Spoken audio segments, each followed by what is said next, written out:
Hi everyone. Today with the Open Heart, we are playing a very festive version of Fiasco by Jason Morningstar. This is the Poppleton Mall playset. My name is Dana. My pronouns are he, him. I'm facilitating the game, but obviously it's a GMS game, so I'll just be reminding people of the rules that they don't know or maybe have forgotten.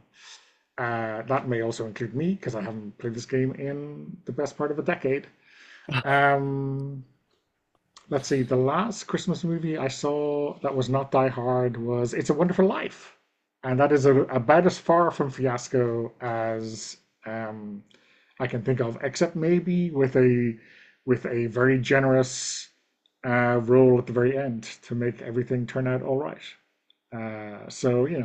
Fiasco with a heart of gold, maybe. Mark. Hi, I'm Mark. I use he, him pronouns. And I have played some Fiasco, but it's been at least 5 years probably. So I'm looking forward to playing again and creating some chaos. I was trying to think of the last Christmas movie that I watched, and um, um, I think that it was Love Actually, which is it a Christmas movie? I don't know. People think it is. Some people think it is. And Yeah, we do watch it every year, and it it's funny. It turns out the same way every year, no change. But there's not really anything fiasco-esque in there, except maybe kind of toward the end with the prime minister and the going to the school. Has anybody seen Love Actually here? No? Okay. Okay. I know, kind of. Okay. All right. Donna's done his penance, so all right. Yeah, So that's yeah. it. It's a matter of some disagreement over whether it's a good film in this household or not. So I won't. I mean, you know what side I'm on already, Mark, right? But thanks, Mark. Mads. Hi, I'm Mads, she, they pronouns. I have never played Fiasco, although I've heard many, many things about it. It's a mess. That's all I really know. And last Christmas movie. So one that I usually watch, but for whatever reason I got too busy or too sick to watch this year, is The Holiday with Jack Black and Kate Winslet, the only couple in the movie that I really care about. Yeah. With a nice elderly mentor character in Eli Wallach. So hey, it's an awesome movie. Nice. Casey. Yeah, hey, I'm Casey. I use he and him pronouns, and I think the last Christmas movie I watched was a Charlie Brown Christmas. So probably very far from where we're going. But yeah, never played Fiasco, so looking forward to it. Hopefully, I can keep up. Okay, awesome. So we know what the playset is all about. It's about the Poppleton Mall, um, which I guess there's a lot of Christmassy stuff going on. Um, So what I'm going to do is we're going to start off by creating our characters, creating the relationships between them, and that's going to require dice. So because of various technical issues, I'm going to share the dice room I have. I'm going to roll all the dice. So these are all the dice that we have to create our characters, the relationship between them, and the situations, locations, etc. that they have going on. It's important to note to everyone who hasn't played Fiasco before, at this stage of the game, the color of the dice don't matter. It's just a number on them. And obviously at this stage, we don't have names to characters. We can create a name as soon as it makes sense for us to do that. I might like wait as late as possible to do that for myself, but for you all, you can do that as soon as you want to. So we're gonna go around the table and in turn take one die from this table and from this like dice table, and assign it to traditionally one of the two or one of the four slots that is for us. I'm going to start with the simple one. I'm going to take a one from here. I slide it over, and I'm going to assign a one to this relationship between my character and Mark's character as family, and that can go any way really. Um, I guess Mark, you might want to decide exactly what that means right now. Um, so you can take a look again if you want to have a look in the lookups for the broad variety. But as yet, there are no numbers that are off the table. We have a pretty healthy mix of numbers available. Um, some more than others, a lot of twos. But what do you think, Mark? Do you have now? There's nothing to say you need to define that now. You can define the other thing between us. You can go to the other side and define something with Mads's character. That is entirely up to you. Yeah, for the sake of continuity here, I'll can you show me the so there's no oh, there's one more singleton over there. Oh wait, I want a four Oh, actually. you want a four? Yeah. Okay, well, let's grab this black four for you. And that should give us um bonded in a cult, I think, is number four under Bonded in a family. cult. Well, that is very wholesome.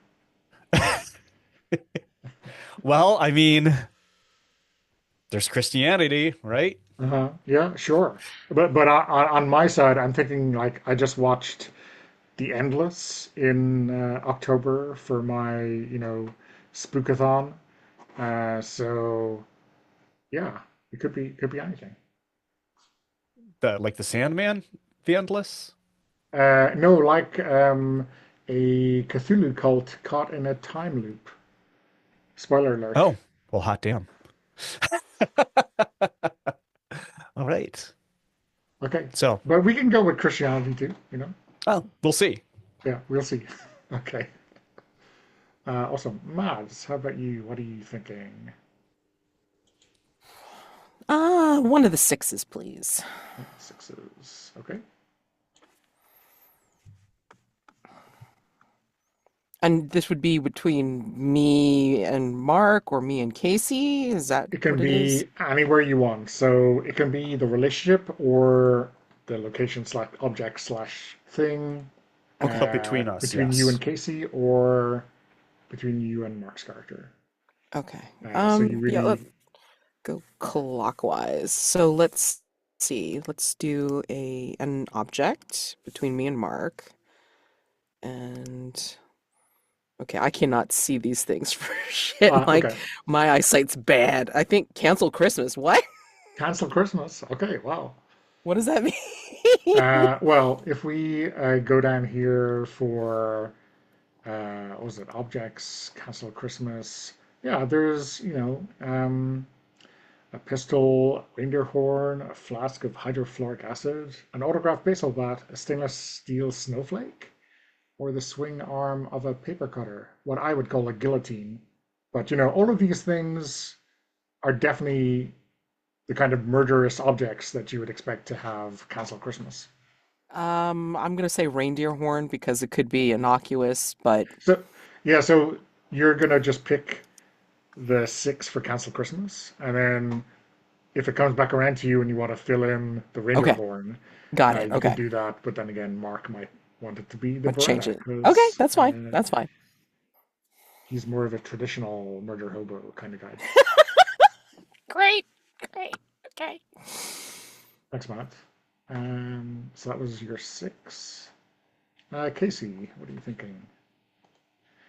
I think you still have, yeah, you can still pick whatever number you want.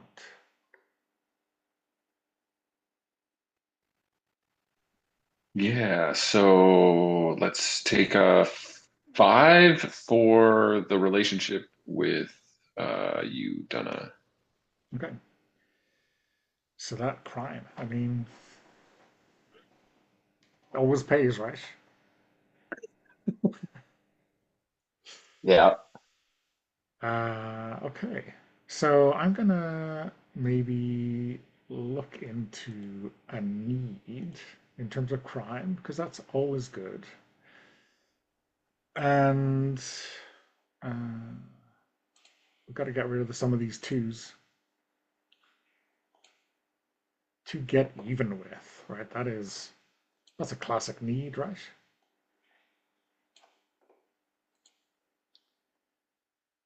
This could be someone else. This could be a beef between us. We don't know yet. We don't have any of those details. Um, but it looks interesting for me at least. for sure. Okay. Mark, what do you think? You're going to define the cancellation of Christmas, or I'll do you want to build up something else? I'm going to I'll take one of these twos, Mhm. and I'm going to establish a relationship with Mad's character, which is going to be work, I guess. Whoops.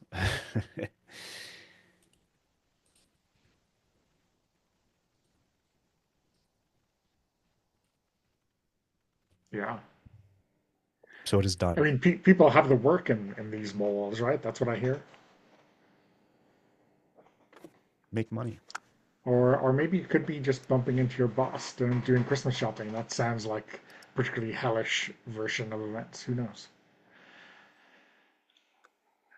Maz, what are you thinking? You got uh, two two spots here with Mark full of potential, or a blank slate with Casey. Let's do a relationship with Casey. What numbers are left? Let me do three. Okay. Let's see, what do we got here?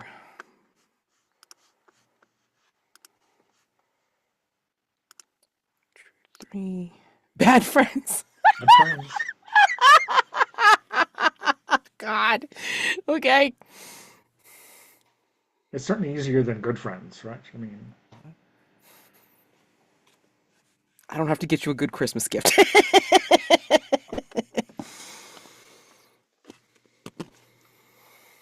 Casey, you got some stuff you can fill in here. What are you thinking?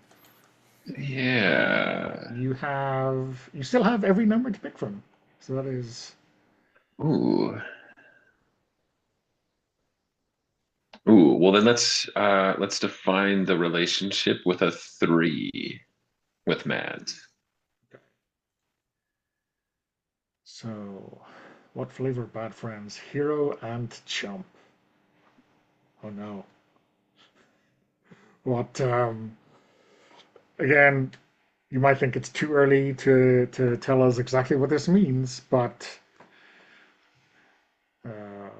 what do you guys think? Yeah, I mean, I guess I just assumed, yeah, just kind of what it says, right? Like one person is very good at things, and the other one probably isn't, right? At the friendship, or of other important things? Oh, probably other important things, but I guess maybe it's a friendship as well. I don't know. Okay. Oh, you know what? It's probably like one of those things where one of us is like, really you know, um altruistic or like really helpful, but it usually falls to the other person to do it, and that's why they're the chump. But the hero person gets the credit. So, Nice. I like yeah. that. Yeah.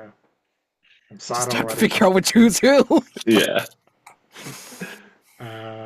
Okay, that was you, Casey, right? So it's back to me. Yes. Um, yeah. So we have a lot of twos. We have a lot of twos. So I'm just gonna make my next pick a two and see where that gets me. Because a plan. Oh yeah, okay. Till tapping registered thieves.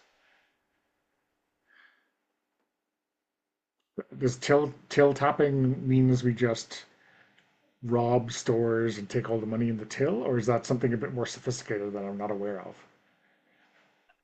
Oh, I thought it was like I would have assumed it was like a card reader type of Okay. crime, but I don't know. I don't know if that has like a. I mean, I maybe guess it's plan A just stealing. I is, guess it's just stealing the cash from the register. It's just yeah, taking register cash instead of anything else, I guess. Okay.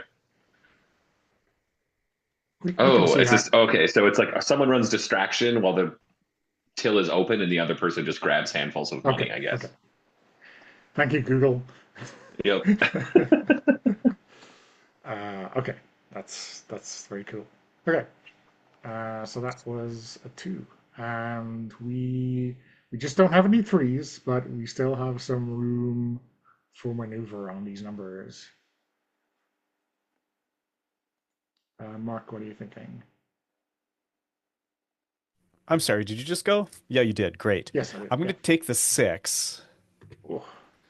the remaining six, uh, because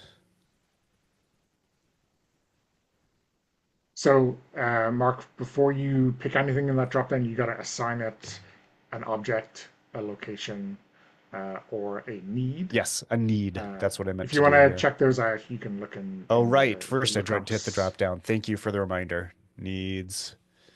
Thank you. There we go. to get off with. Yes. Now, I'm glad to Mads my laughed. Irish ears, this is sexual for sure. But I'm sure to American sensibilities, this means to get away with, right? No. No, it does No? Okay. not. Strangely enough, it means the same. Okay. Excellent. But if you I'm look at the so. sub list, there are some things in there that are, yeah. Oh, there's a separate list for get away with. Okay. Well, this is no. See, to get off with. Those look like things that you also get away with. How much you can slack off without getting caught. Primo pipeweed with the elves, making secret recordings, humiliating your boss, getting off. Okay, to get off with getting off. Okay, that finally makes sense to me. Okay, okay. This is very awkward if we are family members. If you choose that second five, but yeah. Uh, but I guess spouses are family too. They could have bonded in a cult. Who knows? Um, So true. okay. So that was a six, right? Yeah. Okay. Mads, how about you? What I'll is? take, I think there's one remaining one. There are two remaining ones, Okay. so you Yeah, I'll can still have one. let's see, which one do I want? Let's establish, okay, we got needs, we got objects. Let's do a location with Casey. And one beyond the mall. Beyond the Oh, Mall. It's like okay. an episode of The Next Generation. Uncharted territories and all of that. Okay, Hmm. Casey, what are you looking at? You have a one, a two, a four, and a five available to you.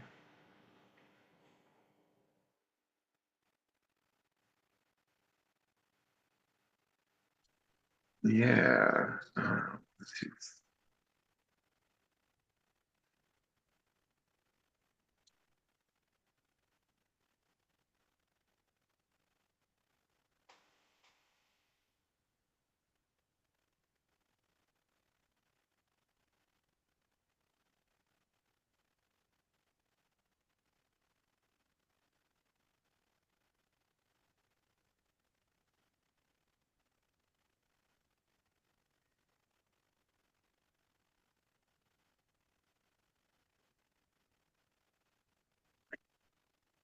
Yeah, let's take a one for to get even with all the two-faced bastards who ruined you. Seems like a good motivation for crime, maybe. Yeah.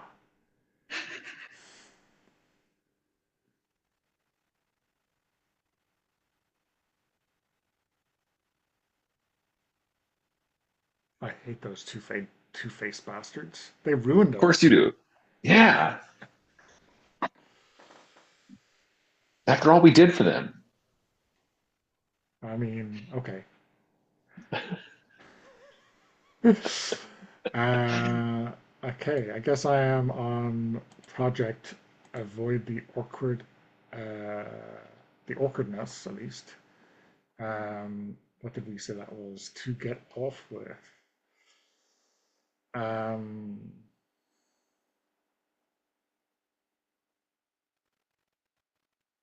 and what is our? Okay, we're family, bonded in the cult. What can we possibly get off with?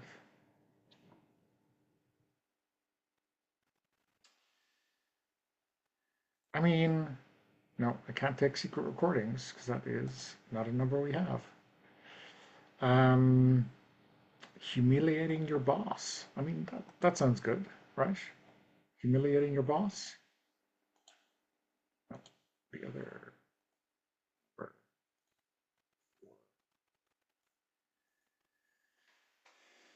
What do you think, Mark? What boss? Our cult boss? Maybe? Do you think we're here with our cult, trying to convince people of the true meaning of Christmas or something like that? That's perfect. Oh my gosh. Yes, that's outstanding. Excellent. Okay. Um, Mark, you have a 2 or a 5 left. Outstanding. And let's And see. we'll see exactly how much of an understanding person you are now when you take the final 5 and leave everyone else with the 2. What a bastard. Let's see. What is number 2 for? I'm just looking here at the moment. Yeah, No. Um, yeah, reindeer horn. So, how can I remove retail competitors? I don't want to break it like Mads did. just select the white drop down and hit the delete button Okay. Uh, or backspace, whatever there you you go. prefer. Finally worked. Okay, that's a bloody prospect. Yeah. Okay, do reindeer have horn or antlers? Is this like just a Oh, nomenclature I issue? would think it would be an antler, but Yeah, antler. Casey, you live up north. You must have reindeer there. I mean, we're relatively close to like the only wild elk herd up this far, but not quite. But yeah, I would All agree. right. Antlers for sure. All right. Well, these city folk don't know the difference, right? That's where we're at. Mads, you have a 2 or a 5, and obviously you can either put it in that work relationship with Mark or the locations relationship with Casey. So you've got, a lot of leeway here. Let's see. Give me a Um, second. Oh, oh, that could be fun. The Oh, locations, a self-storage unit with 3 padlocks on the door. I think that's the 5. Let me see. that's a 2. Okay. Okay. So Casey, all of your relationships are filled in. So you're going to pick Mark and Mads' work relationship as the final, as your final choice, and you are picking a 5. So really, you know, um, Dave, you can't take any responsibility for this.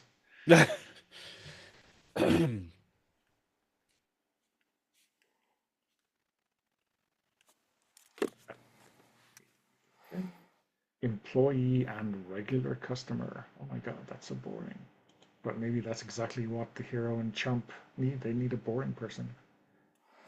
Um, okay, so we filled all these out.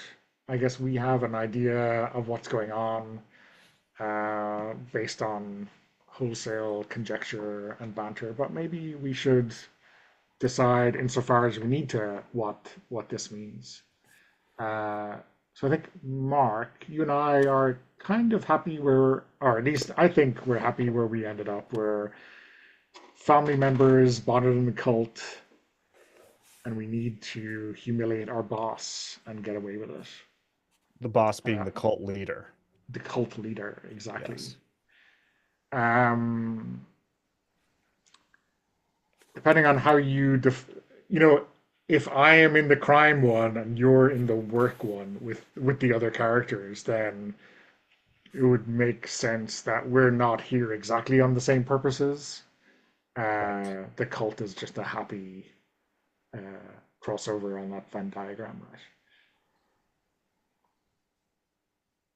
Do you think we are siblings or spouses, or where are you thinking? Um, let's see. Does it make more sense? Does it make more fun if we are spouses, or I should we mean, go they with? both have a certain, level of bickering that Yeah, we might expect to see in this kind of Coen Brothers movie. Uh, what do you feel more comfortable with? Sibling rivalry, or I guess growing up in a cult, maybe? yeah, yeah. Let's. So they're not bio sibs, but they're cult sibs. Okay, yeah, yeah, it's fine. Um, and yeah,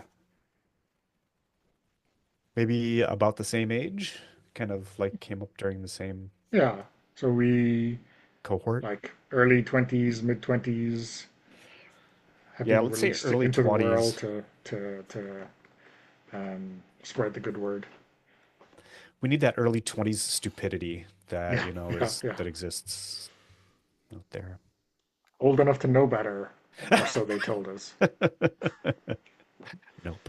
Um, Based on my X guard example in my head, I'm going to call this person Brian, unless anyone has any objections to that. Seems like a perfectly cromulent cult member name. Um, Okay. Um, so Mark, do you want to hash out some of these questions and answers with Mads? What do you think? yeah, Mads, let's see. We've established, okay. Okay, I was checking out what you had established with Casey there. Um, so we need an employee and a regular customer. Um, I I'm happy to do either. Um, what kind of shop maybe should be involved? I mean, I imagine myself being the employee Okay. because I am stuck in this retail hellscape of a Christmas shop where we have these like plasticky or somewhat real, depending on how much you're willing to spend, like Christmas tchotchke kind of things. So Yeah. we have the reindeer antlers, like you can put above your door. We have the Santa hats in all different shapes and sizes and different colors and different number of points and stuff. If you want to get really fancy, then we have like Santa and his elves, like at a Last Supper type of table, done up in that god awful like velour tapestry, that kind of shit. And so, Yes. yeah, yeah, you're a regular that seems to like this crap. I don't know why, um, and yeah. Is this like a holiday? Is it like a spirit Halloween Yeah, it's Christmas like it's a style? holiday pop-up store, right? Okay. So I Yeah, mean, yeah. like, yeah, Okay, we just perfect. got rid of all the non-selling Halloween costumes, and then they brought all this Christmas shop crap. So, That's awesome. what's your name? Yeah, that's what I was trying to decide. I mean, I Um, already decided my name is Miriam. that's perfect.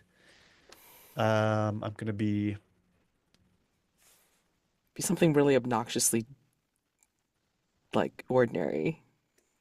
then please, what is obnoxiously ordinary? Doug.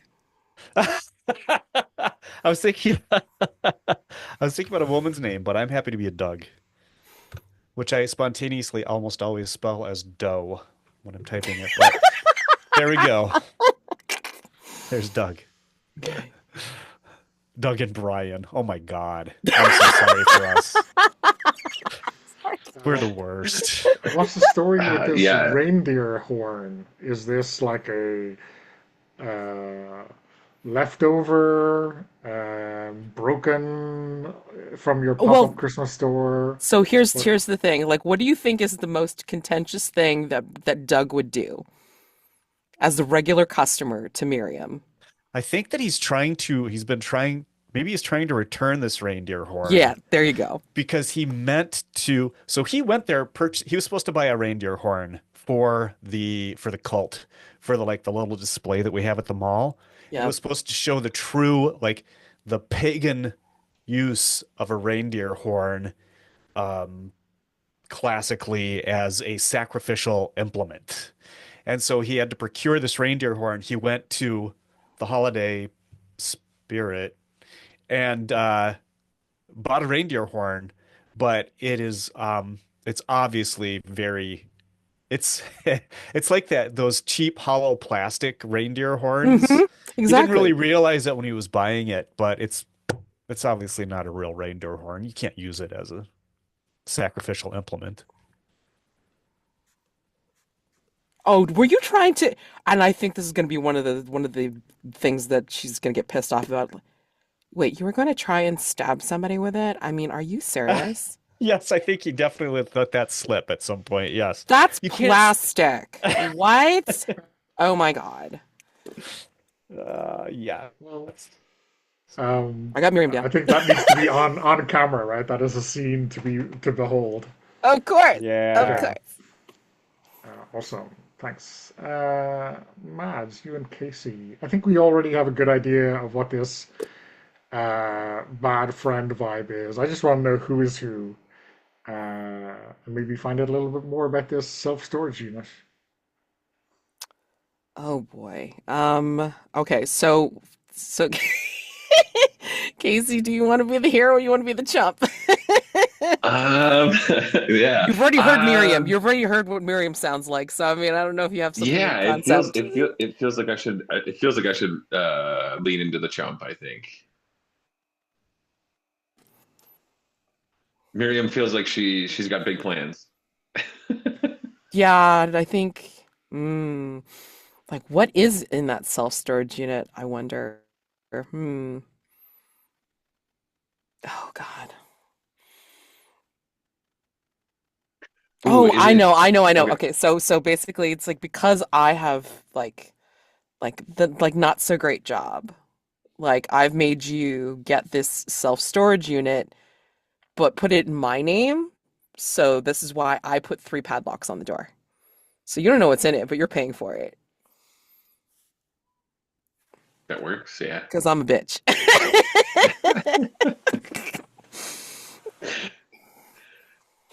What's your Yeah. name?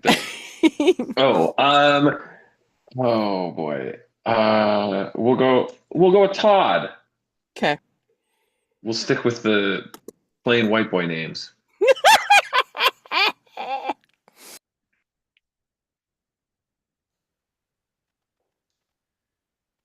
I thought Doug was the bottom of the barrel, but no, there's the stuff that's on the outside at the bottom of the barrel. You know that. No, it's Christopher Guest's brother, right?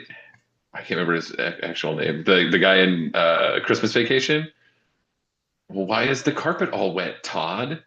I don't know, Margot.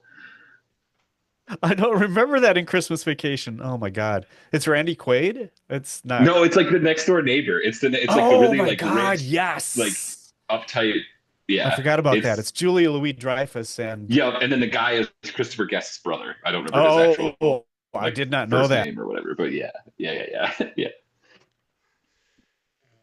The Ned Flanders energy I can feel, right? uh, oh, okay. Um, and the self-storage unit, did I miss that while laughing at the name, or are you gonna figure that out in play? I think we're gonna Oh figure it out in yeah. play because I mean, like Miriam has not told Todd exactly what she's locked up in there. Okay. So Free padlocks though, so it must be important, right? Hopefully. Okay. Uh, Casey, how about our relationship in crime? What do you think?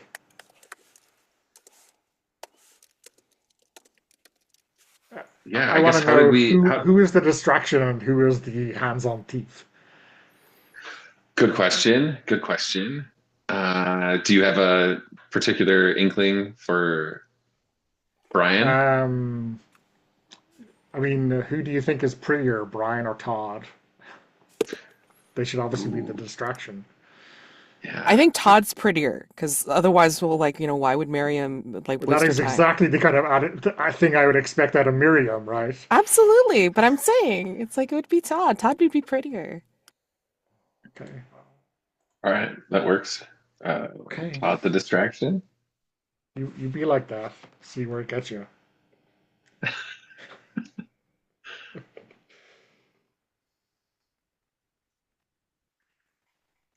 And Casey, who do you think the two-faced bastards who ruined us are? Or do you think that's just everyone who works in this mall? How Oh, how that how that how feels more targeted like it. is her vengeance? Uh, Feels pretty broad. But if you have an idea, I'm happy. I'm happy to go along. Right. Um, I mean, I think maybe.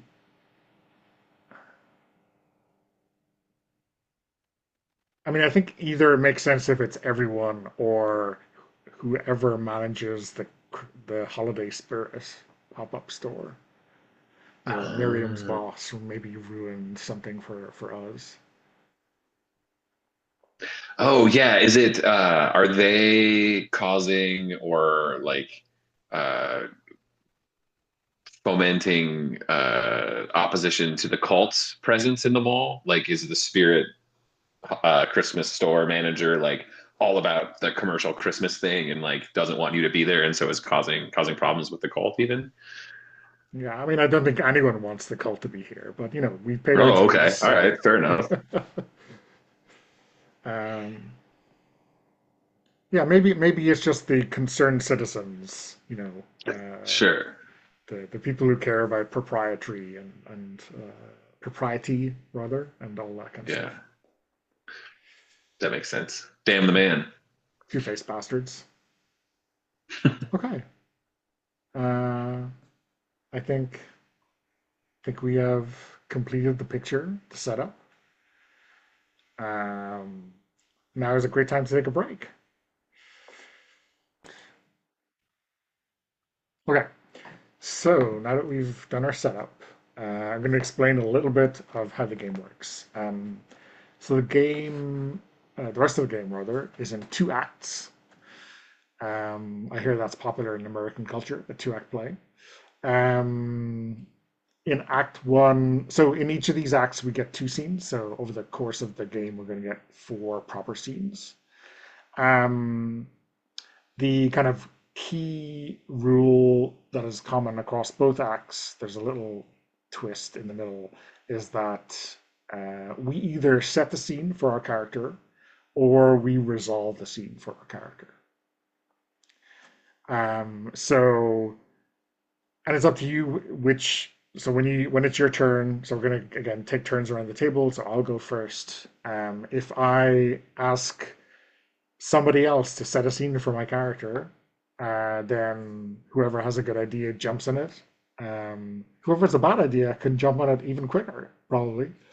Um, and then when it looks like we're getting to the end of that scene, I will. resolve the scene. So I'll pick a black die if it's going to be a bad outcome for my character, or a white die if it's going to be a good outcome for my character in that scene.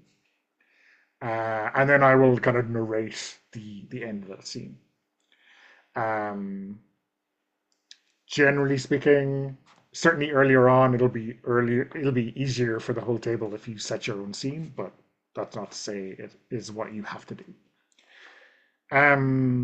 When you take that in the first scene, or sorry, in the first act, when you take that die or someone else gives you that die to resolve the scene, it's going to go to someone else for the kind of end game. So if I set a scene for myself and Mark resolves it badly, it gives me a black die to show that it's being resolved badly. I will give it away straight after that. It that doesn't have any fictional impact. Um, I can give it back to Mark. I can give it to Casey. I can Mads. It doesn't really matter. It matters in the end game and in the tilt a little bit, which is kind of the mid Act One, Act Two shenanigans.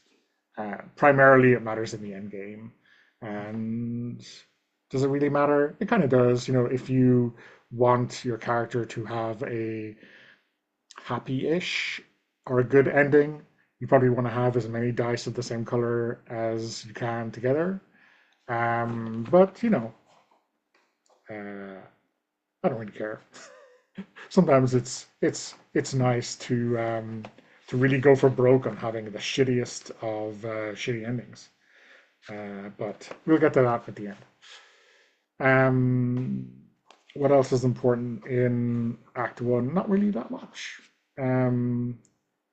You can, but I think given that half the table hasn't played Fiasco before, I think kind of let's think really carefully about what colors we want to end up is kind of nonsense. So yeah, all you got to remember is you're either setting your scene for your character or resolving it, and resolving it means taking a die and then giving it away.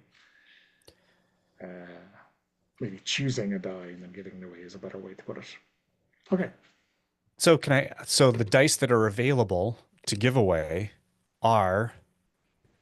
So all the dice that we gave out Yep. or we took during the setup, those are now back in the common pool. So we have Very 8 good. white dice and 8 black dice Okay, to very good. claim and give away in Act One and Act Two. And when we talk And about, go ahead, sir. I was just going to say each one of those dice is basically a scene. So when we've distributed, let's say 8 of those, we're at the end of Act One, and then Okay. Act Two is the other 8. And when we talk about resolving a scene, if we choose to set the scene and then others choose to resolve it, then you just kind of twist the way the narrative is going between the characters to suit the outcome Yeah, based on the yeah. die. Yeah. And yeah, and so like everyone at the table now knows, right? So when you say, "Oh, I'm picking up a black die because this is going to end poorly for Brian," um, everyone at the table knows, and we're going towards what seems like a bad ending. Um, it doesn't have to be you're dead bad ending, but we all know what a bad ending looks like in a scene, Yeah. Okay. right? Excellent. Okay. Thank you. Okay, no problem. Mads, Casey, do you have any questions before we jump in? Nah, I play a lot of trophy. I'm used to bad endings. It's fine. I mean, there are also good endings. Strangely enough, there's an equal number of white dice in this pool. I mean, it depends on how Miriam pans out. I mean, like I may want her to have the shittiest ending possible. Who knows? I don't know. Yeah, join the club. Yep. Casey, how about you? No, I think it'll work itself out or whatever. I'll bring up any questions if I have Okay, them, but I think cool. it'll work. Yeah, and unlike in the setup where the numbers mattered and the colors didn't, when we're playing through Act One and Act Two, it's the opposite. So the colors matter, but not the numbers. If we're getting low on a certain color of dice, which, obviously if we have all gold in Act One, that would be the 8 white dice gone, right? It's not going to happen. So um, when we get to the point in the scene um, where someone is going to pick the die, I guess whoever you can call it as early or as late as you think makes sense. You can just let us know if there's a pause in play. Just tell us you're picking a white die or a black die to resolve the outcome. If we're in the middle of something and you decide now's the time, you can put it in the chat, whatever makes the most sense. Um, and if it's your scene and you set it, then anyone else, one of the other three players can like jump to pick it at any time. Obviously, if you've asked us to set the scene, you're the only one who can pick the die, and again, whatever makes the most sense for you. Okay. Um, so yeah, I said I would start, didn't I? So I am going to set the scene for Brian. Um, I Brian is young, like in early 20s. I guess resolutely clean shaven. Um, a neatish hairstyle, but not like wearing a suit or anything like that. Just wearing like something out of um, a catalog called Normcore, and he is looking at a store uh, which doesn't seem as busy as maybe it was earlier. Maybe it's a pop-up Christmas calendar store or something like that. Um, and he's obviously focused on whoever's at the register, seeing how busy they are, um, what their routine is. Obviously, trying to be a good thief. But I think what I want this scene to be about is the cult leader. Uh, Mark, do we have a name for this cult leader?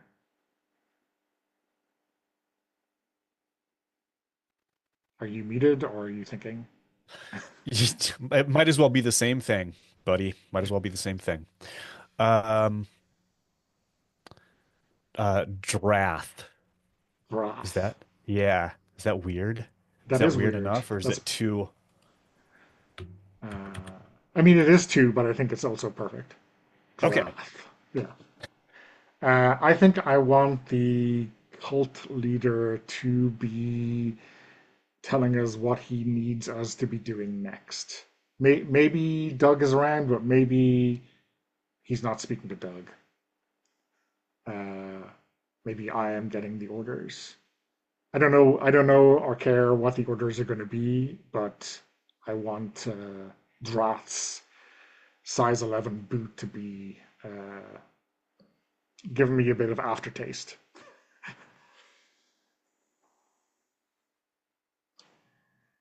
Does anyone want to play Drath?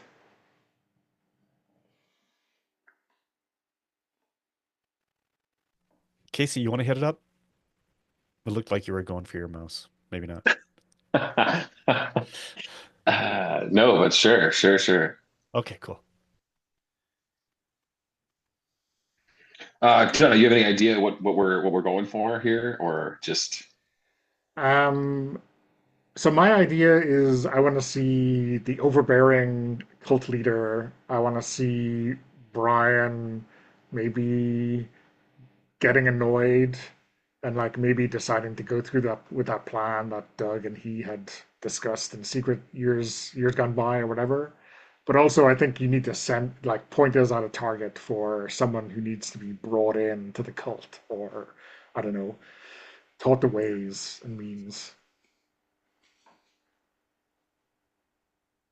okay? Sure.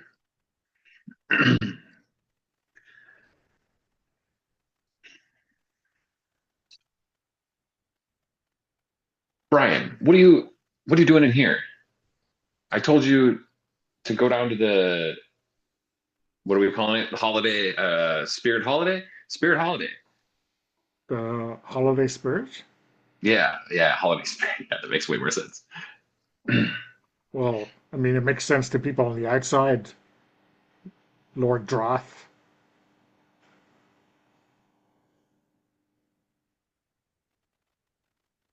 But the But spirit of the holiday would be much more fitting. mm, well, in the spirit of the holiday, have you done what I told you to do? Um, the female at the stall was quite insistent that if I wasn't going to buy anything, I should fuck off. Well, if you're not gonna do what you're told, you can also fuck off. I just mean the opportunity didn't seem ripe. Like she was eyeballing me, Lord Drath. And since when are ooh, I don't do we have a cult name? Whatever. Since when are the followers of Drath afraid of eyes, Brian? When they're still inside the skulls, Lord, they can be scary. But no, I was weak. I should get on that. I have to collect Brother Doug. Brother Doug. Well, if you must, I trust you'll keep him in line, though. You, keep him in. You know I love to keep him in line, Lord Droth.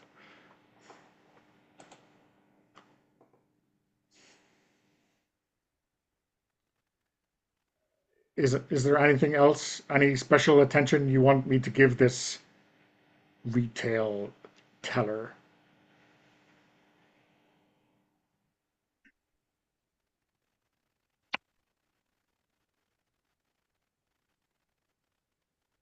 Nothing more than what we've discussed. Follow the orders and get it done. Okay. I mean, very well, Lord Droth. I will do that immediately. And yeah, thanks, Mark. A black die for the scene. I think as we see Brian walk away, it was like, what the fuck did he tell us to do? It's obvious that it's not just the player who doesn't know what the secret orders were, it is also the character. So I'm gonna get that black die, and I'm gonna just put it in Mark's area because fictionally there's nothing, but I think the shit needs to roll downhill, right? So that's our first scene. Your at your orders for more subtext. Yeah, yeah. Um, okay. Um, I'm sure Jason Morningstar, as usual, would be saying that that scene went on for too long. I'm sure everyone else here was saying that scene was way too short. Um, so we can have the scenes go on for as long as seems necessary. We have a lot of time. So yeah, I'm happy to call that scene there. I think the level at which Brian is in over his head and doesn't know what he's supposed to do is evident. It was a bad scene for him. And let's move on. Mark, do you want to set a scene for Doug, or do you want to resolve it? Uh, just so we see both sides of things, I'll resolve the scene, and others can set the scene if that's cool. Okay. Does anyone have an idea for Doug's scene? I mean, hell yeah. I mean, it's basically where he's going to pester Miriam about the reindeer horn that he wants to use, or Yeah, he's now perfect. trying to return because. Return. Mm, so, So do um, you, so do you want to describe the pop-up store to yes, us? Maybe describe yes, right, Miriam and who else is there? How busy yeah. this place is, the usual scene setting stuff. Yeah, for sure. So this is like, of course, like, in Poppleton Mall, and it's got the wide archway. There's really, it's because it was in a spirit of Halloween type of store. Like, of course, the entryway is really big, and then people can come on in, and then you could see everything pretty much resplendent. You see the Santa and his elves in the Last Supper montage in the velour tapestry, like right pinned in the back. So that's like square in everybody's view. And then, of course, the different little Christmas trees that you can put on the desk, like they're gaudily colored. You can see there's um, kind of like tree branch reindeer that have been put together and stuff like that, but they're cheap because it's like they're really made of plastic. And then same with some of the decorations that, whatever trending color palette is in for the year, that's what the decorations are in, whether it be tinsel, whether it be the baubles, whatever. I mean, like, you can see this in this particular store. And then there's like some life-size, uh, hideous Santa and Mrs. Claus statuary that you can put, as well as like little gnomes for your garden, but they're really like they're made up to look like Santa elves. So yeah, this pop-up store is hideous.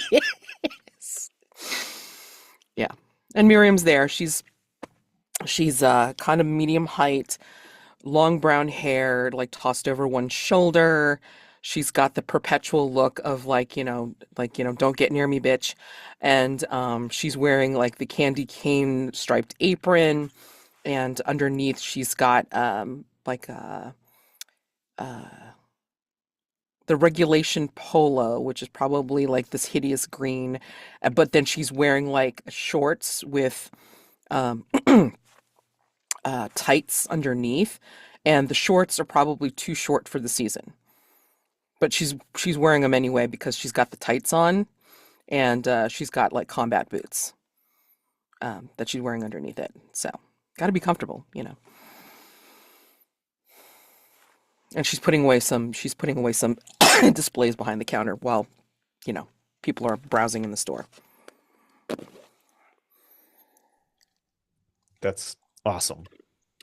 Oh, and a very bad cover of Last Christmas is playing on the machine up above. Is it like acoustic or is it with vocals? Is it like a Mannheim Last steam? Christmas, I gave you my heart. So it's That like bad. That bad. it's like Nadia from What We Do in the Shadows singing it. That's perfect.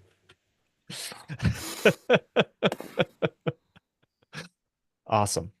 Um, so I think that the camera is on Doug as he's outside the store, and he's hunched over a little bit, looking at a receipt, and he's got a plastic bag and the receipt, and he's got long blonde hair like down past his shoulders, kind of wide set eyes, and he's clean shaven. He's wearing the I think Donna, you described like some kind of I don't know. He's wearing like khakis and a blue button-down shirt, which is somehow incongruous with the rest of his appearance.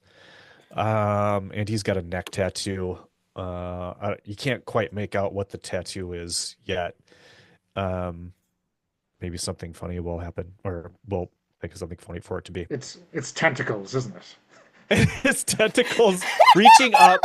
His tentacles reaching up from underneath the shirt. Yeah, from the shirt collar up onto just to his jawline. Um, Do and you think he's do you think that do you think that Doug is a regular, like, in terms of like, he is a regular of the store. It doesn't matter what store it is at whatever time. He's just yeah, a regular of the store. yeah, absolutely. Yep. Yes, exactly. So throughout the season, as it changes into different spirits, he's there for it. Um, and he is mumbling to himself, saying, um, "All glory to Lord Drath. All glory to Lord Drath. Lord Drath, help me to overcome the retail nightmare and return this mistakenly purchased reindeer horn. Lord Drath, give me the power to overcome the evil retail employees who run all of society. And as he's stepping into the store, the threshold into the store, he stumbles over one of the garden gnomes that has been dressed up like a Santa elf, and falls to all fours, and then kind of like gathers his stuff up, and he's starting to try to put the gnome back in the way that it was. No, just stop, Doug. Just stop. Okay. You really, I mean, you, Miriam comes over and like tries to just like, to get you to just stop handling the gnome. I got this. It's cool. you shouldn't have the gnomes right at the entrance where people can step on them. They're our most popular item, Doug. I'm gonna put them wherever they're gonna sell. And it's right at the front. You should put them on like a table, um, or something like where they're up at people's faces. They're not gonna be up in people's faces when they're out in the garden in the snow. Okay. It's fine. What do you need? What do you need? Yeah. So hey, you guys sold me this fake reindeer deer horn, and I sure showed it to Drath, and he said you cannot stab somebody with this. I mean, he said Wait, this wait, is too fake. wait. It's too fake. It needs to be more real. Okay, first off, we don't sell anything real here, all right? Like Christmas, hello. Okay. And two, didn't you have the same complaint about the pitchfork that was sold at the That Halloween was store super last bendy. month? What? Yeah, Hey, it was hey, so they're cheap. supposed to be super bendy, so they break and don't hurt anybody. It was inflatable. Anyway, this receipt says that it was 6.99. So, um do you have some other reindeer horns? We do over there, but I mean, if you're trying to find something not similar to the one in your hand, you ain't gonna get it here. Okay. Do you have any other like pokey Christmas things? Like I think he goes over and picks up like a wooden Christmas tree, and he picks it up. He, he's holding it by the base, and he's seeing if it's Hey, stabbing. I mean, unless you're planning on buying it, I don't suggest doing that. Okay. You break Well, it, you bought it. Serious. I I'm gonna go someplace else and get a real reindeer horn, You but do you could, that. could Good luck. refund. But no, but 5.99 it says on the receipt, and it says that I can return it. Doug, it says you can return it if there are no damages to the product and if it's in its original packaging. This is out of its original packaging, and there seems to be a crack running all the way through it. I can't accept this. This is this is bogus. Um, this isn't the You're last. bogus. What? Nothing. Last Christmas, man. Last Christmas. The um the Bureau of um Retail Sales is going to hear about this. This isn't the last you've heard from me or all my brothers and sisters, Miriam. Okay, Doug. See you for the Happy New Year sale? Yeah, of course. Take care, man. Take care. So Mark, do you feel like resolving the scene, or have we Yeah, I already mean, it arrived feels there? like it was a bad outcome, it felt like, for Doug, because he was unable to return the reindeer horn. So a black die. Do Is you that how we do think? it? Yeah, yeah. I mean, do you think that someone sees this sorry interaction go down, or do you think? Yes. I wonder. I wonder if Brian was like going through the mall looking for Doug, or if it's another member maybe of the cult who saw it, or in Christmas movie tradition, if it is somebody who, well, no, not Christmas movie, a Fargo Christmas movie, maybe. It's somebody who thinks that they can play Doug in some way that's useful to them if we want to add another NPC. Maybe that's Or Todd. Todd is a Todd. Yeah, criminal, right? exactly. Yeah. Mm. Todd sees that he was able to keep Miriam away from the till for a reasonable amount of time, but if you're okay with that, Mans. Oh yeah, yeah, Yeah. it's fine. So yeah, maybe Todd's So getting identified as a mark. Um, no how pun close, how intended. true, right? Yeah. How accurate. So do you want to pass that black die to someone else? I say that like it's Yes. an option. You must pass that black die to someone else. Let, let's give it to Miriam. Um, because I'm sorry, to Mads rather, because I loved Miriam. That was fantastic. Thank you. Yeah, we all felt that original packaging shut down, right? It's the kind too that's a plastic bag that's just stapled at the top with a bit of cardboard. Oh It's that yeah, kind of Yeah, no, yeah, thing. yeah, absolutely. Yeah. It's like, oh, you tore into that man, sorry. yeah, yeah. But she's gonna be like, for a loophole. Okay, awesome. So yeah, let's move on. Mads, you want to set a scene for Miriam or resolve it? Resolve it. I'd love to see Miriam in a scene with Todd. Yeah. Do you think, um, well, Casey, if do you want to set the scene or do you want us innocent, neutral bystanders to set a scene for the both of you? Oh, either way, I suppose. Uh, Um, I imagine, given that you're friends, even if they're bad friends, we maybe see you in the food court at lunchtime or something like that. Maybe it's people watching.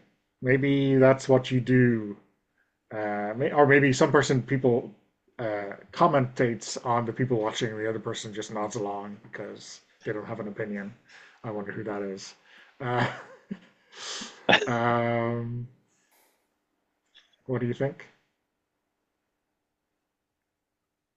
I feel like Todd is the cute himbo that, like, that managed to cotton on to Miriam or Miriam cottoned on to him and is just like, maybe this is either she's off work now or it's her break, you know? Yeah, yeah.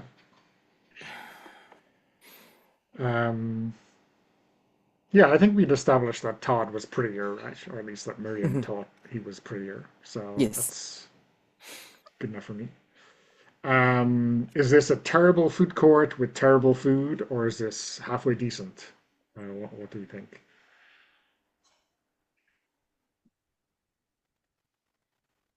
Terrible? Yeah. I also have to say I'm resisting like the urge to do like Mallrats food court cookie stand with every fiber of my being. So Oh, just I'm okay with that. Okay. It's fine.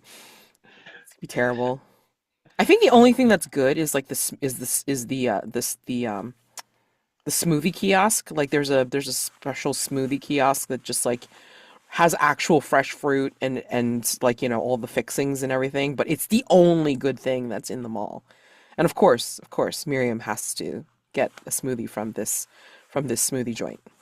And that's what it's called. It's a smoothie joint. I think the real problem here is that there are 10 cookie cutter members of the cult currently queuing at the fruit smoothie stand because we are Oh, all fruitarians because this is the only true Oh, way. that's right. That's so funny. Yeah.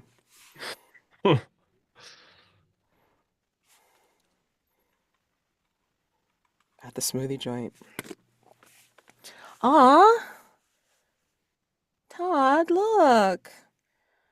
Oh, it's like, I don't want to you know, wait that long for a smoothie. I don't want to wait that long either. Oh, God. But it's either this or like the pretzel place, and you know those things are slimy, right? If they've sat too long. Oh, Yeah, I mean, do you want to eat on your break or do you not want to eat on your break? If we stand in this line, I mean, my break's I suppose over. we could try to get to the front of the line, I guess. We could. I mean, retail employee emergency. I mean, Personal emergency, smoothie emergency. yeah, yeah. Or I mean, I thought you knew the person who's at the counter right now. Oh, yeah, You yeah. think Bateman would let you cut in line and get me a smoothie? Well, Please, I can please. try. Yeah, what? Yeah. Yeah, if you can try, that would be great. Yeah, Chop so I chop. think It's like Todd. I've got 20 minutes. What is the cult's reaction to Todd sort of cutting the line and say what's going on, talking to whoever's behind the counter, What do you think, Mark? Do you want I, to play Lord or Draft yeah. or another random cult I member? th I think that it's Doug is at the front of the line, and he's interrogating the staff about why they don't have more seasonal flavors like pine needles and um what's another inedible kind of flavor that why don't you have something that's like that smells like a Christmas candle? Why aren't you guys doing stuff like that? You guys should be doing stuff like that. Hey, Todd? No, he doesn't know Todd. Hey, buddy. Um, there's a line. You can get behind my brothers and sisters, though. I saw the line and look, I'm not interested in pine needles or whatever. We just need a couple of, and then like looks at the person behind the counter and is like, two strawberry smoothies, please. Um, and don't worry, we won't be a minute. It's fine. Whoa, whoa, whoa, whoa, whoa, whoa. Brian, these this guy is trying to cut the line.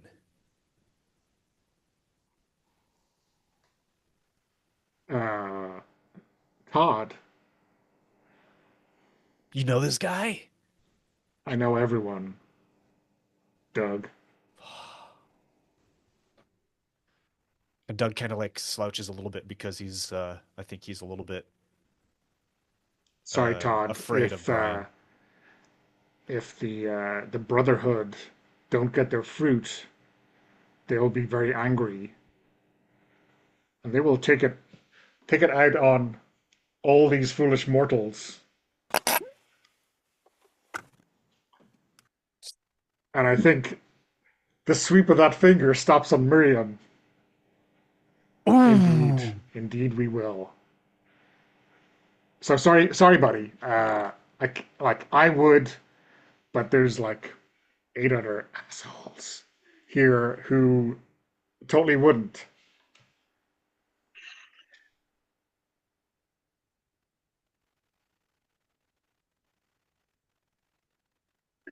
So I think Todd looks at Brian and says, "Well, look, if I'm not going to get my smoothie right now, you at least gotta pay for mine." And is trying to like cue Brian into like I know the person behind the till. Let's distract them and steal some money. Oh, okay. Uh, see,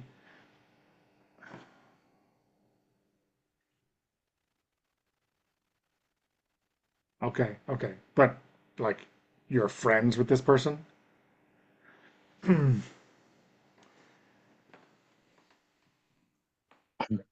Friends with you, Brian. Okay. So, yes, Mads, uh, how badly is this going to go for Miriam? Is our um, question. And it seems like there's two things that could go badly for Miriam to me. One is she doesn't get her lunch and goes back to work hungry and is hangry. Or maybe more dangerously, whatever kerfuffle happens at the till, the cult identify her as the problem. Or if you're going for a white die, then maybe you get your fruit. I, You get back to lunchtime. I'm going No one for I'm going identifies you as a problem. right. I'm going for a white die only because it's like I'm imagining that because Todd is getting Brian involved in the kerfuffle and like trying to do the distraction bit, it's like she's already started flirting with Bateman and gets her smoothie like regardless of whether they get their money or not. Okay, okay. Um, so yeah, I think maybe like Brian and Todd are in the same spot and moving up, and they're like going to double team. But by the time they get there and do their small H heist, Miriam has breezed in, gotten her way. So do you want to narrate that for us, Oh Max? yeah. No, I mean like I think by the time that you two have like already like huddled together and decided upon like your plan of distracting and what have you, I think you see off to the side it's like Miriam was just kind of like engaging Bateman who's actually making the stuff and it's like, "Oh yeah, I mean like, and it's so much better with like, the whipped cream, almost like a parfait. Like if you do that and then you add like, some of those bits that you're really good at, those strawberries look like they're chopped perfectly. Oh my God. And by the time you get up all the way up there, and he's distracted, I mean, Bateman's distracted, you could conceivably go for the till, but like, Miriam's just like, oh, thank you. Oh, that's wonderful. And then she just kind of walks off with the with her smoothie. Okay. So who do you want to give that white die onto? Um,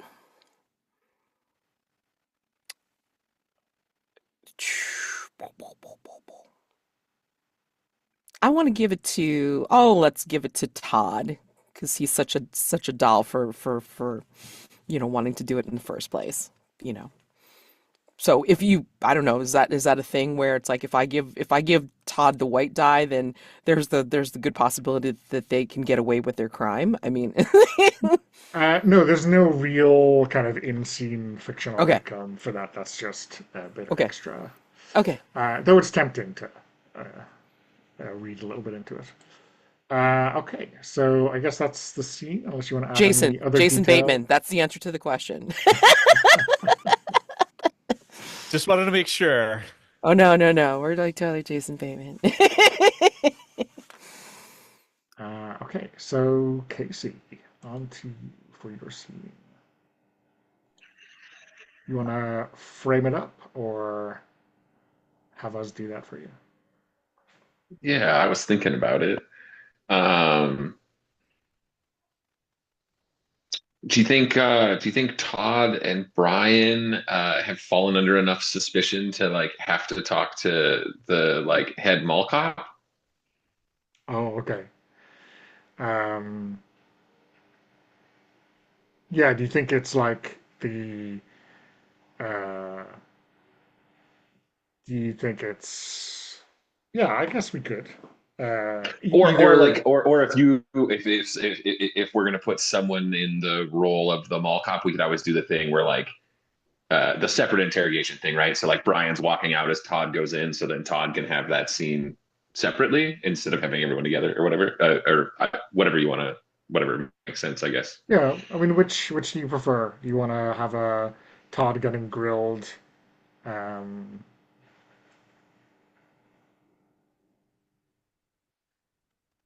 I mean, I like the possibility of knowing that you got thrown under the bus, and so like being with Brian might be the fun option. But also, like again, I'm happy to approach it any other way. yeah, yeah. I mean, I guess if we if that's your scene setting, then someone else will decide whether Todd's gotten thrown under the bus or not. Fair enough. Um, so I feel like someone other than me should be the cop. Oh, I can be the Uh, cop. It's fine. okay. Because I mean, I think a meaty hand slaps down on somebody, whether it be Todd and Brian or just Todd, and says, "Oh, hey, what you doing here, Todd?" I don't think this is the first time this has happened. So it's like, remember me? Christmas shopping. Remember me, Officer Dalrymple? You know, kind of. Yeah, yeah. How you been? I've been okay. How's your holiday season going? Mine's been catching criminals. Oh, well, I suppose tis the season, huh? Uh, it's been Tis good the for us. season. Really, how good has it been? Come over here. Let's go into my office. I think you and I need to have a little talk. About, I mean, what do we need to talk about? Oh, just a little bit of surreptitious dipping in some tills that maybe aren't yours. What'd your grandmother think of you, Todd? Come on now. Well, she'd probably be pretty proud, but I really don't know what you're talking about. There's been some thefts? And by this time, he's sat you down in his office, and it's like, it's like his desk, and he does that thing where he kind of like stands like right next to your chair in front of his desk, and like, he's got that. Well, Todd, I mean, I just not word of thefts, but actual like eyeballing, if you get my meaning. I saw that hand of yours going into the till. You think you maybe wanna, I don't know, give up this little life of petty crime, or perhaps get some of your friends who've helped you out and get them on the straight and narrow. What do you say? I think all my friends are about as straight as they come, Dalrymple.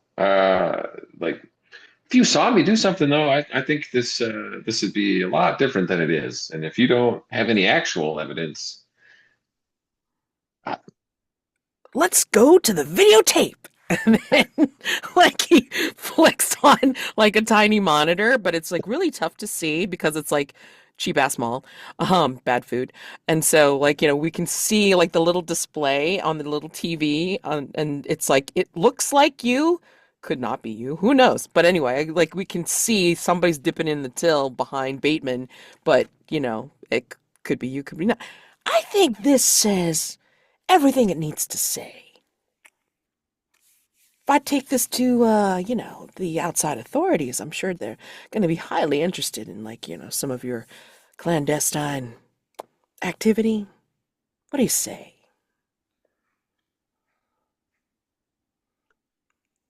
if we're not going to involve the outside authorities, I'm not sure what you're getting at. Well, I mean, as a favor to your grandma, I mean, I could be convinced to look the other way, but you have to do me a favor.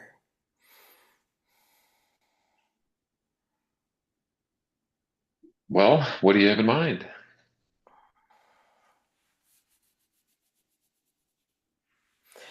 I need you to get me in good with Lord Drath.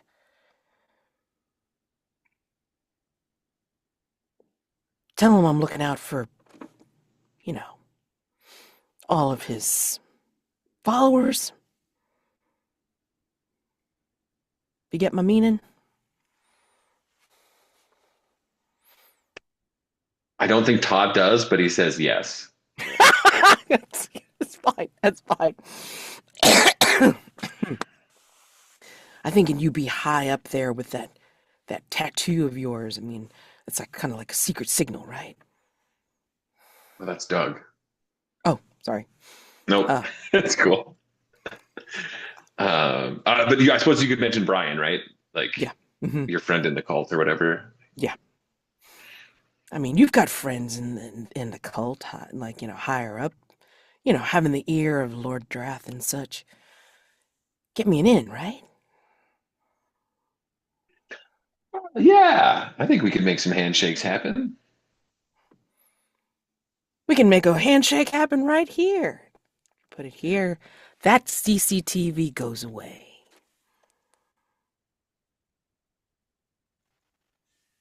Excellent. So for the rest of the table, Mark, what do you think? Is this going badly or well for Todd? Uh, is this some kind of a sting? Do we believe Officer Dalrymple? He's not really going to delete that tape, is he? What do you think? Or maybe he's an honest mall cop. Yeah. No, I think this is yeah, let's say it's going bad, I guess, because he's not going to get rid of the tape, obviously. He thinks he's got something.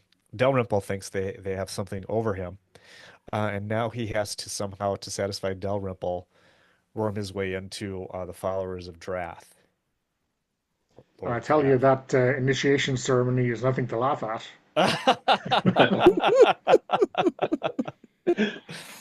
Oh, okay. Do we get it like is that the end of the scene or do we see a bit of that uh let's call it future badness start to unfold? I mean, it can end right there. I mean, unless you want to go further with it, Casey. No, I'm happy. I'm happy to end on the handshake. That seems Okay. ominous enough. Okay, Hey, so sorry, Mark. no, that's okay. Maybe Dalrymple ejects the tape, and after Todd has left, and puts it someplace for safekeeping, despite their word. Oh, Yeah, yeah. yeah, yeah, yeah. There's probably like a happy drawer with like other labeled things or whatever. Yep. Okay, cool. So Casey, who do you want to give this black die to? Oh, let's give it to Brian. Okay, that's me. Yeah. Yeah. Okay, Right. awesome. So that's our first round of scenes in Act One. I think we can maybe smash out another one before we take a break. What do you think? Or is now a nice natural time to take 5 minutes? No, let's smash out another one. Okay. So, um,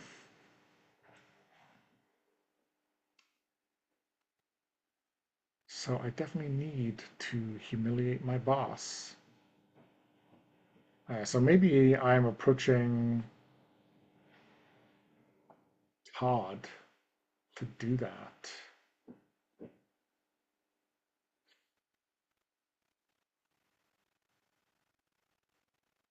No, I think I'm going to do this with Miriam because I think we just have to mix it up. Um, I think I am wandering into the store, into the pop-up, and I know that Doug was supposed to pick up some kind of sacrificial object here and failed. And I wonder if this is Brian trying to see if he can get something embarrassing from Miriam's evil little mind to make a fool out of Lord Drath. What do you think? Does she know one that you are in the cult and that maybe the cult might be trying to recruit her? Um, I think you probably know that Brian is in the cult because you just, uh, skip the queue, right? That's true. Yeah. When they were at the smoothie stall. Right. So I think you can put two and two together. You might not Okay. know that they're trying to recruit you, but that's not what Brian is Yeah. trying to pitch, right? Oh, sure, sure. Yeah, Yep. yeah. So I wonder if do we want to? I have in mind that maybe we see the two of them like looking into the storage area where all the stuff that maybe is left from last season or to come in for the next seasonal holiday might be kept in between. Hmm. Something that Right. might be embarrassing or useful in the sacrifice. Who knows?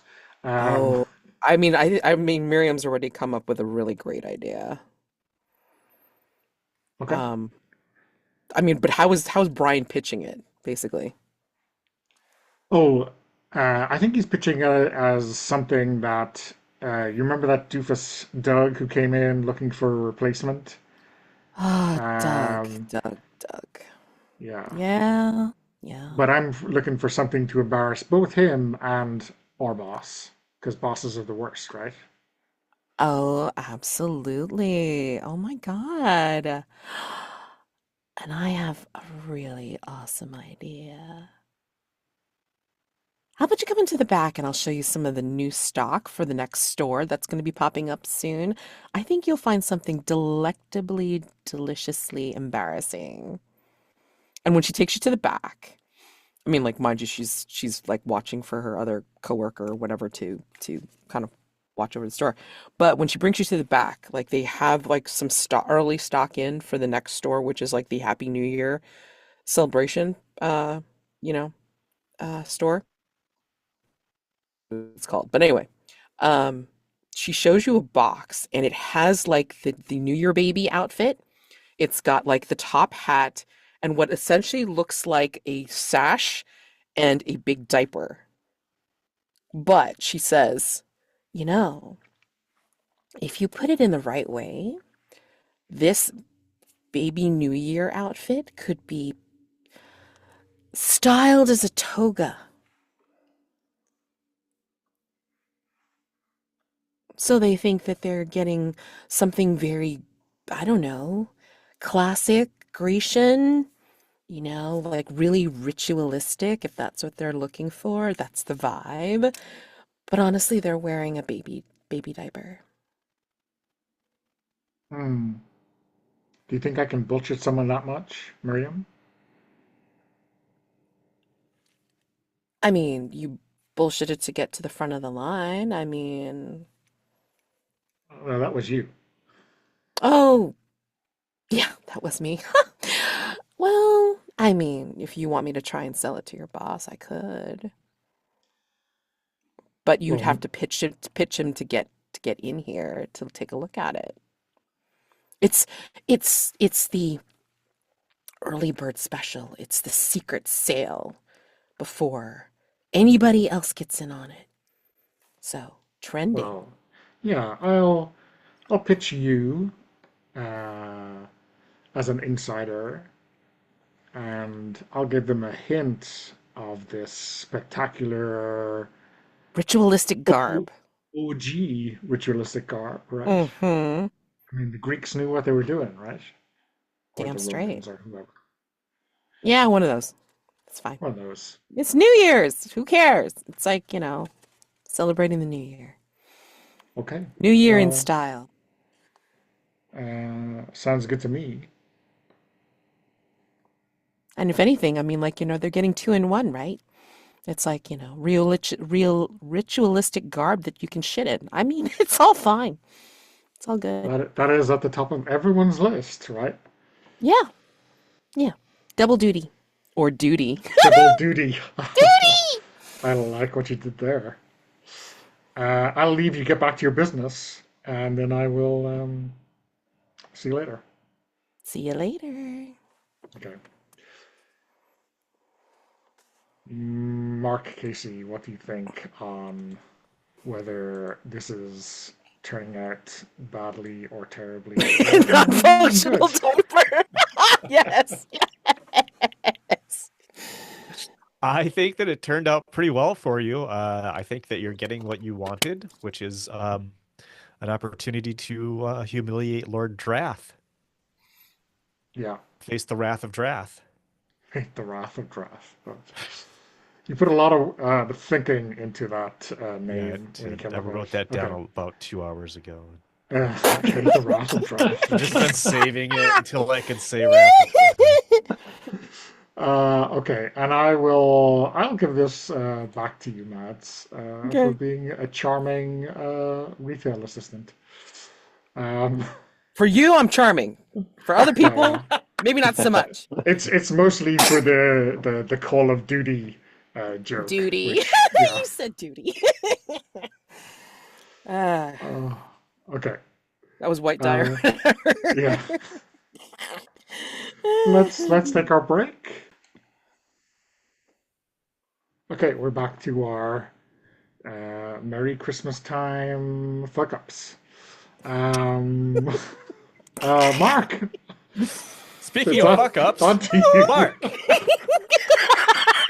how are you? Oh, I'm fine. How are you? In finest Han Solo tradition. All right. So, can you show us the dice? Can you share and see how dice have been distributed so far, Donna? I could, and I But will. I don't want you to know. There you go. That's where we're at. Oh, okay. Oh, okay, okay. So And it's very early days. if you want something way out there, then you want to get as many of the same color as possible, right? That's going to lead to a worse outcome as opposed to a balance of dice No, colors. a balance is probably the worst outcome.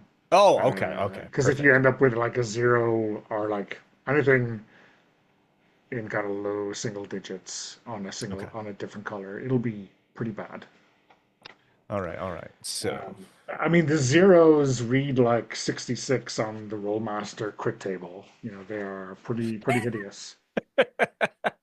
okay. Okay, awesome. That is a joke for at least four Yeah. people right there. Yeah, what the hell? Uh, That was the most throwback reference you probably could have made. yeah. The Roll Master crit Rollmaster crit table. tables, you know, try a spatula. Uh, Okay. okay. Um, I am a grognard, and I'm only ashamed to admit it in person to real people. I don't get the sense that you are, frankly. You have to hold on to that identity, right? You have to like keep that trad identity, I think, in order to fit I the like bill. And to march and complain about French food. Yeah, so I think that makes me a grognard. um, I would like to have I kind of like to have a scene with Casey. Maybe um does it work if the scene is um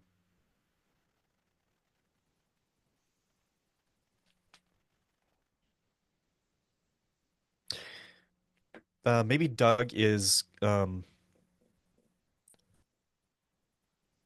talking to Casey about maybe he's trying to recruit him into the cult. Does that fit any of the needs that we have really? Or um maybe he knows that Todd knows Miriam and he wants to talk to Todd about ways to bring Miriam into the cult. There was discussion about that. Does this make sense? Yeah, I'm sure Todd will be thinking, "Oh, this is how I can get into the cult," right? Um, so I think that Casey, where do you think we should set this up at the mall? What's a good mall location that we haven't used yet? Not the food court, um, not the uh mall cop's office, not the not inside Spirit Christmas. Uh, the escalator? Yeah, that's perfect. It's the series of escalators. So this could actually be a very short one. So yeah, that's awesome. We'll do it in the time that it would take us to take two escalators up. Okay.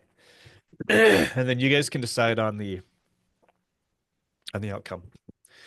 So I think that Brian sorry, Doug still has his plastic bag with the fake reindeer antler in it, and he's still holding the receipt because he doesn't know what to do with it since he can't get them to take it back. He can't get Miriam to take it back. Um, but he encounters Todd going up while he's going down, and when he sees him, he's like, "Whoa, whoa, hold up!" And he's like crawls over the escalator divider. Hold on, and he's kind of like holding on trying to keep from slipping down and flips over to the other escalator, gets on his feet, and he catches up with Todd. Yo, hey Todd. Um, hey, um, wanted to talk to you about the woman that works at the Spirit Christmas. Um, she uh is Miriam. You know Miriam? Yeah. What about Miriam? Yeah, do you know where she stands on alternative religions? Hmm. Well, I think like most folks, she's probably pretty open-minded. Cool. So, I mean, I have a family that I was gonna maybe I'm trying to get in good with her because she won't take back this reindeer horn. But I thought maybe if I could get her into our family, then then that would be useful. So I'd really like it if you would put in a good word and tell her um that you think that I am cool and that you know if you could let her know that you think that I'm cool and that some of the ideas that I have are cool ideas. That would be awesome. Yeah. Are those drafts ideas? Is that the family? Is that the family you mean? Yeah, so wait, do you know the way of Lord Drath? And he puts his hand on your shoulder on the escalator. Yeah, and like Todd will like, put his hand on top of yours and be like, I haven't I've only heard rumors, but what I've heard is absolutely fascinating. Father Draft seems like a great dude. Oh my God. Yes, he is. Some people they don't quite understand the brilliance of Lord Drath. Like and Brian, I love Brian. He's a brother, but I think that he doesn't quite understand. Wait, I guess I also have the same need as you do. He doesn't quite understand, but anyway, yes. And if you want to join the family too, there's always space for more people in the family. So, um, yeah, so put in a good word, tell her that you think that I am cool and that she should probably take back this horn and give me my money. And then you should also come. You should probably meet Lord Drath yourself. So, yeah, Yeah, that's. I mean, do you want I'm headed up there right now. Do you want me to bring this back for you? I'd be able to get Do you that think done. that? Yeah. Okay. Yes. Awesome. Okay. So here's the receipt, and here's the horn. So, and then I'll meet you down at the Orange Julius later. Sounds good. Okay. Cool. What do we think, Mads? Is Doug just imprinting on a new person to take care of him, or is he wise to Todd's chicanery? Or is he getting exactly what he wants? I don't know. I mean, it's just so awful. I mean, I want to give a white just because of the hilarious scene forming in my head of him trying to get onto the opposite escalator from where he was. But definitely black. It's not going to go well. But yeah. So for hilarity, white. If not, then for actual But outcome, for black. for the outcome for Doug, Doug is has had the wool pulled over his eyes for sure, right? Is that what we're thinking? That's what I'm thinking. Todd has the angle here. Okay. Mark, congratulations. Who are you going to give this black die to? Let's spread it around. Donna, why don't you take Okay. this? Thank you. I'm gonna be off camera for a minute, eating. Okay. No worries. Matt, your scene. I think we need to have the uh I don't know how to set it up though. I mean, like for the whole like we're somehow out of the mall and we're talking about the self-storage unit that she slapped 3 padlocks on. Um Yeah, I mean, is this? I mean, we can just cut there, yeah. like Miriam and Todd standing conspiratorially in front of it, right? True. Yeah. I guess the question I have is this like someone has all the keys, or the keys are shared between the two of you, and maybe a mysterious third person? What do you think? Oh, that's a good question. I don't know. Self-storage unit with 3 padlocks on the door.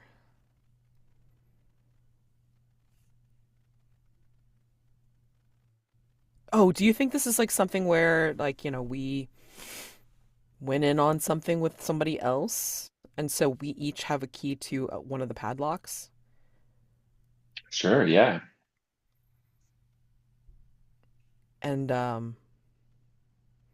but I mean, the question is, do we know what's in there? And are we just kind of like, it's like one of those scenes of like, we're letting the audience guess too, because it's like we're just like we're talking about it obliquely, Right, or we right. Or don't like know which one is when it. we finally open it, we just get like the reaction and nothing on the inside or whatever Yeah, it is. yeah, Like, I exactly. mean, So, like in Pulp Fiction, it's just like a golden glow coming out of it. So, yeah.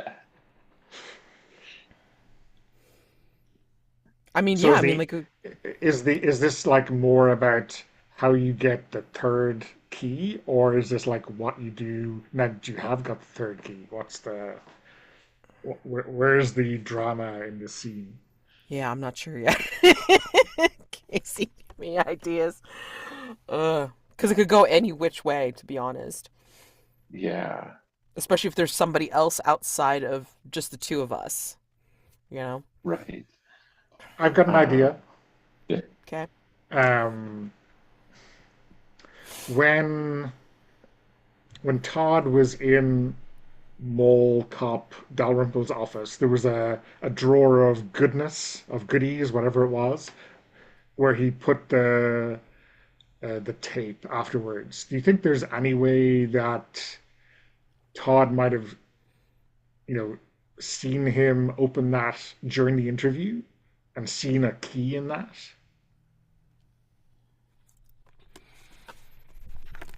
Yeah. Is that going to propel you to a an unwise scene in Act Two? And maybe you just have to compare the lock with the key you saw and wonder how he got it or something like that. Like, who's the third Mm. person who had that key who's now missing?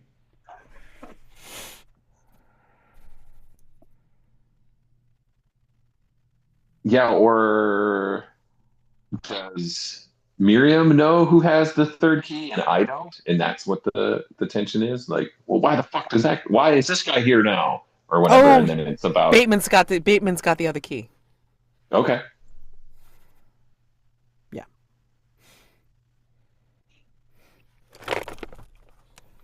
So, yeah. And I think this is where she's maybe wheedling you to make the next payment on the self-storage unit, and you know, we see the padlocks on and such and so forth, and then I think this is where maybe she reveals that Bateman's got the third key or something. Sure. Okay.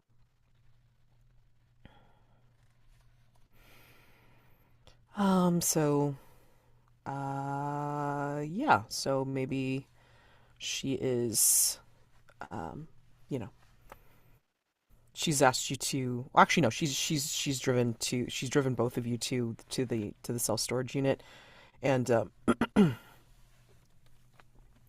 she's like saying, it's like, well, Todd.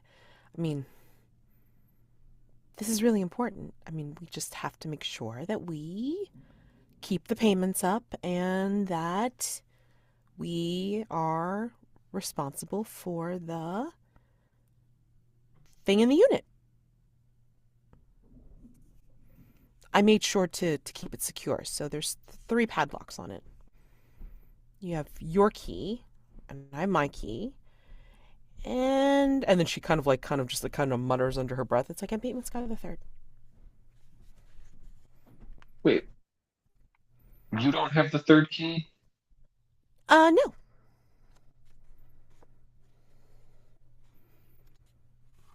Well, Uh, who does? Who Bateman?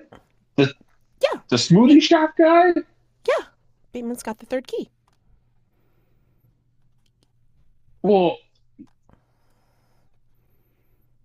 what the fuck does he have a key for?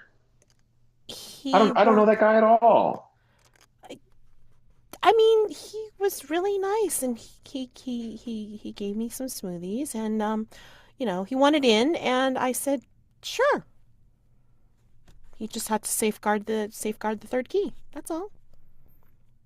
Well, why does he know what in is and I don't? My name's on this thing. I'm paying for it. Look, I know we all have our secrets and everything, and I'm happy to oblige a friend, but I don't fucking know Bateman. What do you guys got going on? I mean, it's nothing. I mean, it's just we just have to hold on to this thing, until the end of the season, and then once the holiday is over, then, we'll totally release this thing, and, we'll um yeah, we'll all open it together, cuz obviously we can't get in unless like all three keys are releasing the padlock. It's fine, Todd. It's okay. Are we meeting Bateman? Is that what we're doing right now? Are we meeting Bateman there? Yeah, yeah. No, I mean, we're Bateman said he's going to bring his key, and then like we're just going to make sure that what's in the unit is still secure, and yeah. But the payment's coming up soon. I just wanted to let you know. So, yeah. Yeah, don't worry about that. I really appreciate it. I really appreciate you. Thank you so much. This will be good for everybody. We're holding on to this thing for a very important person, and they'll be so appreciative that we kept it secure through the holidays. And once the holidays are over, then it'll be, it'll go back to who we're holding it for. No worries. If you say so, Miriam. Yeah, yeah, they'll be okay. And it's like, as she's driving over there, it's like, you see her reach down, and then there's the big smoothie cup, and she's taking a big slurp out of it. Awesome. Mark, what do we Dude, think? Is this going smoothly? Smoothly? Nice. Yeah, again, it feels like it's so working out for her. Uh, Wait. I'm sorry. Whose scene was this? Was this Todd's or Miriam's? Miriam's, right? yeah. Yeah. It Yeah. seems like it's working out well for Miriam. And Todd is buying, as everyone is, stocks in believing Miriam are going through the roof, right? Um, So what do you think, Mark? This is a white die for Miriam It for feels Mads, like it right? to me. What do you think? Yeah, yeah. It feels like everything is turning up Millhouse. I love that one. That's hilarious. Um, yeah. Mads, do you want to give this white die away to someone? Or do I have the option to keep it? I'm just asking. You cannot keep it. You just Okay. give it away. All right, then I'll give it to Todd for being such a great sport. Okay. Okay. So our final scene of Act One. Casey, what do you think?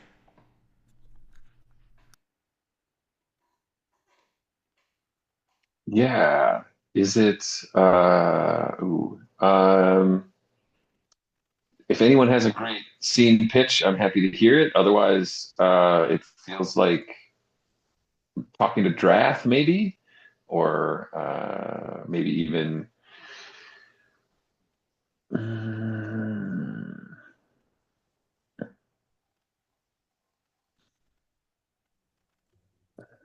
yeah, or I'd be happy to steal some shit with Brian as another way of trying to get that into Drath for our cop. But yeah, I don't know.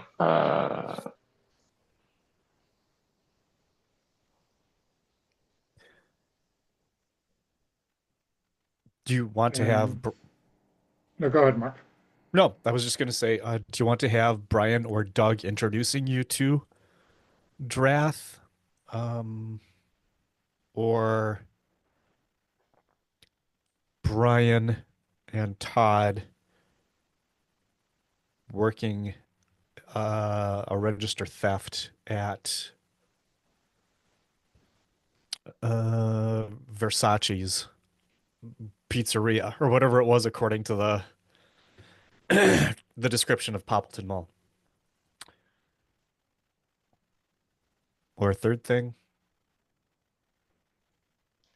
The third thing that I had in my mind was Todd, going all Patrick Bateman on Jason Bateman to get that key. Ah, yeah, shows up at the smoothie stand when Jason's back. I mean, I wonder whether a smoothie maker could be our wood chipper. could be. Yeah, yeah, yeah, yeah. I kind of like that idea. I'm down with that. Okay. Um, so yeah, I mean, I think if I'm to set the scene, my terrible third idea is going to form into.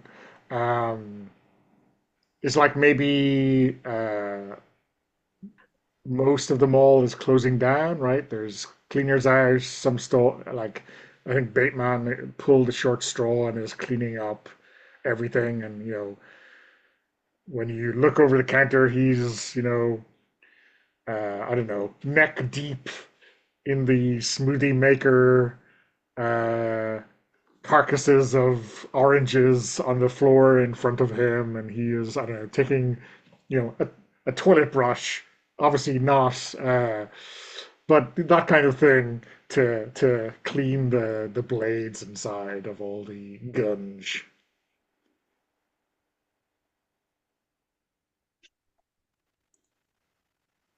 We, does someone need to add a line or a veil to graphic gore? Because we could do that.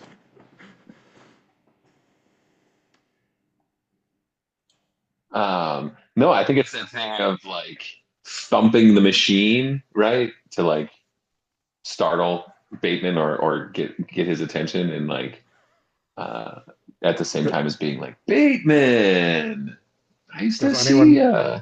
does anyone else want to play Bateman or will I? It's me. I'm unmuted, so it must be me. Yeah, it is you. Yeah, yeah. Make sure that you gotta make sure that you reference Miriam in some interesting way, I think, during the course of this. So bear that in mind. That's your stage direction. You're welcome. Okay. And, I think it startles him, right? And he goes like, fuck, man. Todd, Yeah. you shouldn't do that. The guy in head office said we weren't supposed to do this, but it's like the quickest way to clean this motherfucker. Otherwise, I'd be here for like 3 hours every night. What is it, man? We going for a drink? We could, I suppose. But I just wanted to ask you a question, man. Like, I was talking to Miriam earlier, and we've been paying for this storage unit, keeping some stuff in there, and if she said you had the other key, I was hoping we could get a hold of that. I got, Oh you know, yeah, but like, it's like a favor for Miriam because like, she's into me, and you understand, dude. Like, I can't just give you the key. well, I mean, you can. Miriam doesn't have to know. Like me and Yeah, her are tight. We but go way back. I'm not gonna blow you up. Like it's cool. yeah, but like, when she asked me for the key, what am I gonna say? She won't ask you for the key. And if she does it, Yeah, if she does, I'll get the key back to you real quick. Don't worry. it sounds like it sounds very dangerous. For my chances. Uh, I mean, why not send it, right? So Todd like leans over and turns the machine on and is like, things are pretty dangerous right now.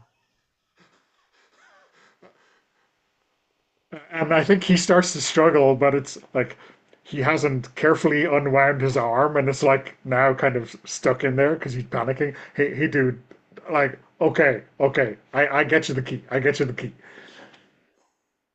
And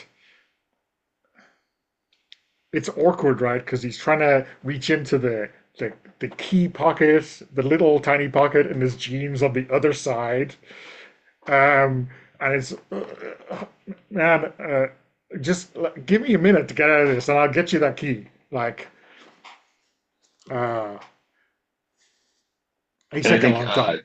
Yeah, he's taking a long sure, I time. think, uh, I think Todd will like turn the machine off again, but then like lean on him so his arm is still like stuck in the machine, right? Like he can't fully extract himself, but it's not gonna like tear his arm off, right? Yeah. Jesus, man! Like, give me a minute.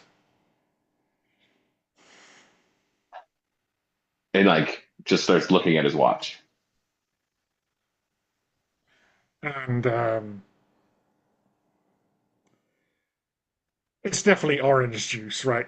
That's making his trousers wet. Definitely orange juice. And he finally, like, the hand comes up above the counter and puts it down behind him.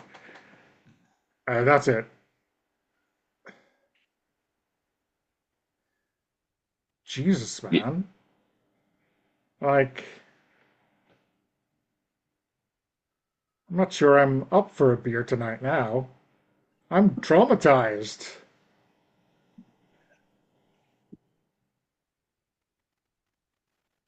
Uh,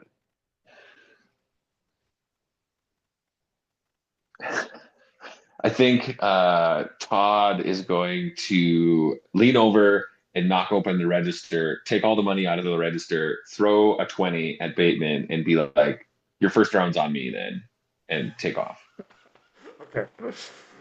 Um, Or like whatever the resolution ends up, right? yeah. So, I mean, I think so. I think we gave you that scene, Casey, right? Sure. So I think you can Sure. resolve it. I think so. Yeah, I mean, However, I think that all came up Millhouse. That's a white die for sure. sure, okay.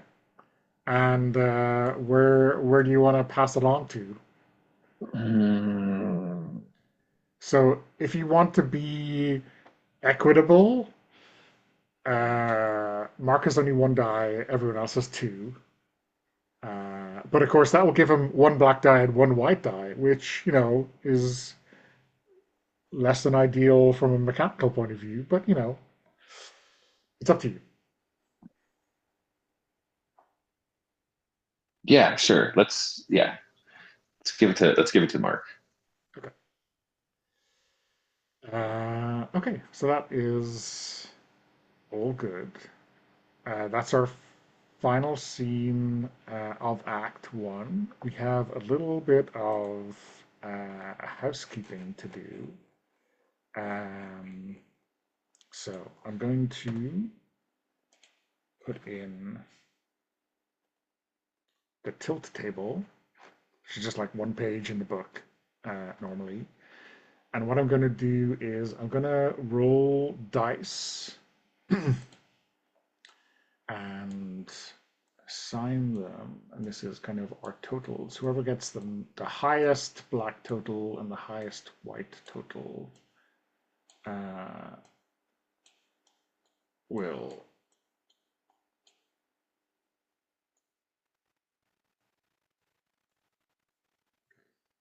so let me share. Okay.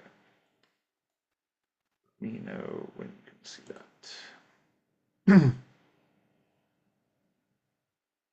Everyone see that? Okay. So those are basically the dice that everyone had. I rolled them. I had to do a bit of dragging and dropping because you can't roll when they're assigned to players. And what happens is that let me just double check to make sure I get this right. Whoever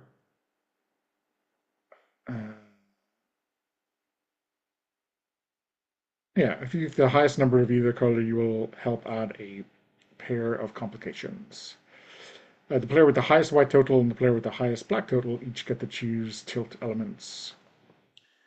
Um, okay.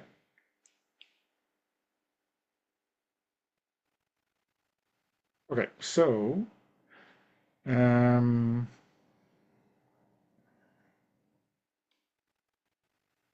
so we can give either of our dice to that table that I put in the chat.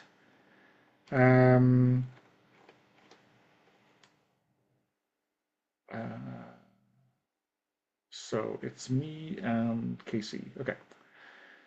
So paranoia looks good for me. I think uh, I'll pick paranoia, and then Casey, you can either pick what seems like dumb luck isn't, or a sudden reversal of status, of fortune, of sympathy.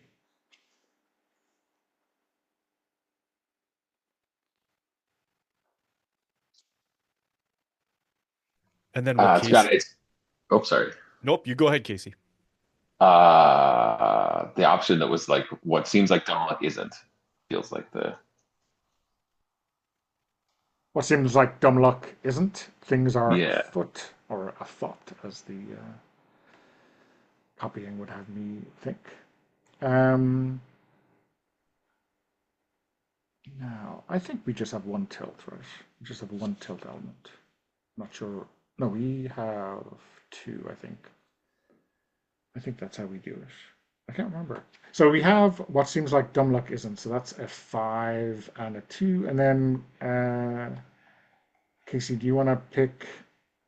You can either go first or let me go first again, but that would be paranoia because I have two fives. So you could go with guilt, and then you know what I've got next, which is someone panics, which, yeah, I guess kind of works, right? How does that sound? That works out. So wait, can Casey choose either tragedy or guilt with his Uh, dice? because he's already used the two. Oh, okay. So he's Yeah, stuck with the four. yeah. Copy that. So yeah, it's just because I rolled two fives. It could be in a lot of paranoia, right? Yeah, yeah, yeah, yeah, yeah. Okay, so the choices then are, I'm sorry, the two results are someone panics and what seems like dumb luck isn't. Is that correct? Yeah, exactly. Yeah. So that's our tilt. Um, so these are the things that are basically happening or kicking off as we move from Act One to Act Two. These can be the way I like to say it is this is the mood music in the Act Two scenes, right? Sometimes you could say this is like a specific event that happens at the end of Act One. Sometimes that works really well, but oftentimes it's just the things we're going to be playing towards in scenes where it makes sense. Um, so, for example, um, the kind of guilt someone's panicking is that as Todd walks away, um, does Bateman do something regrettable? You know, um, dumb luck isn't is that someone is watching Todd or someone else do their funky shit. Right? So we can play that how we like it.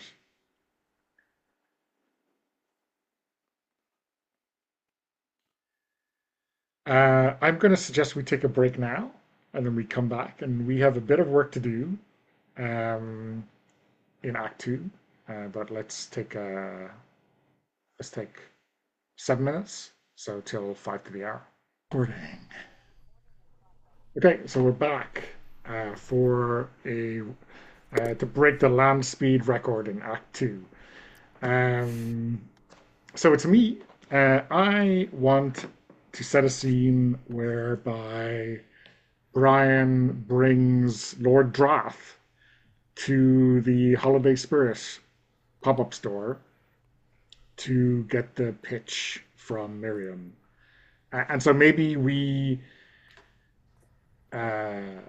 maybe we have the scene start like at the crossing the mantle into the store, and maybe Brian just needs to resell him the whole concept. Obviously, I think we're going to have Miriam in the scene. Does Mark or Casey want to play Lord Drath? You want to continue the characterization that you've established there, Casey? Not particularly, or like Okay. I'll I don't have any strong feelings. So okay. I can do it. I'll be Lord Drath. Okay.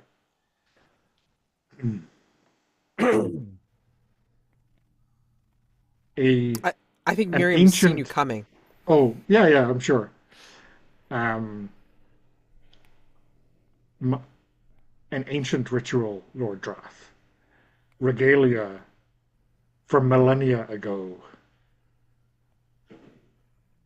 True power lies in these ancient regalia, which have lain dusty and unused in this back room. I think this could what we need to bring our movement to the next level. Mind the gnome, Lord Drath. It's a trip hazard there.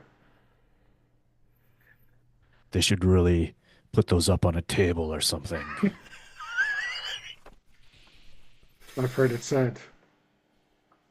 So, this Spirit Christmas has somehow procured these ancient garments. Somehow. I Somehow. see. Miriam has seen you coming, and she's already gone into the back room after making sure her coworker has secured the, held down the fort. And she brings out the resplendent baby New Year garb, but she's kind of conveniently uh, done up the sash so it doesn't look quite so new. And she's also like changed out the diaper. She's kind of released it, so It's more of a like more toga-like, but I mean it's still a freaking diaper. Here. And I think, like, aside, this is the female that uh, that brother Doug had identified. If she can bring us these artifacts, what else can she gain for us? The female. Yes. The female of the species. These garments seem somewhat revealing and immodest. Did not the Greeks in ancient times wrestle naked, showing off their prowess and their physicality? What need do you have of modesty, Lord Droth? They will cower before your immodesty. Yes, you and the female are correct. Something that Brian said, he just keeps going with because it sounds so horrible. Very Ferengi, right? I mean, Yeah. Miriam just gives Brian the side eye. What the fuck? The female? Perhaps I should try it on. Do you have a changing room, Lady Miriam? Yes, yes, we do. It's right here in the back. You can go into the office and make sure that it fits and is befitting your stature. Yeah. Yes. So I guess he goes into the back and emerges several minutes later in a toga and a diaper. Hmm. And is there like a medallion that says Happy New Year or something? Yes. Okay. Yes. Yeah. Yes. Um, I mean, I think Brian wants to shit himself laughing at this. I think he falls to his knees and covers his face, and I think there's a tear because he's stifling his laughter so much. There's a tear like coming out, falling down his face Miriam, as the he. ever-present salesman, is pretty much like, do you think, sir, that you need to have a record you'd like to share with your masses? Of your yes. masses? This this is too perfect. We must keep this under wraps until the congregation is ready Are you to sure? I mean, behold. we we we could send him a selfie. One for posterity, maybe. Yes, yes, for posterity. She's trying so hard not to fucking laugh. Laughing. But Brian, she will solemnly raise her smartphone and just get him in the right light and angle. Yes, yes, yeah, and he strikes this. click. Mm. I've got it, sir. I've got the shot of Brian, your I see resplendence. you are overcome with religious fervor. Well, this was my question. Does Lord Drath buy um, this facade from Brian, which is barely containable after? So Uh, who's gonna? So we have to resolve it then. yeah, so you have There's to a- decide if this is going well or badly for Brian.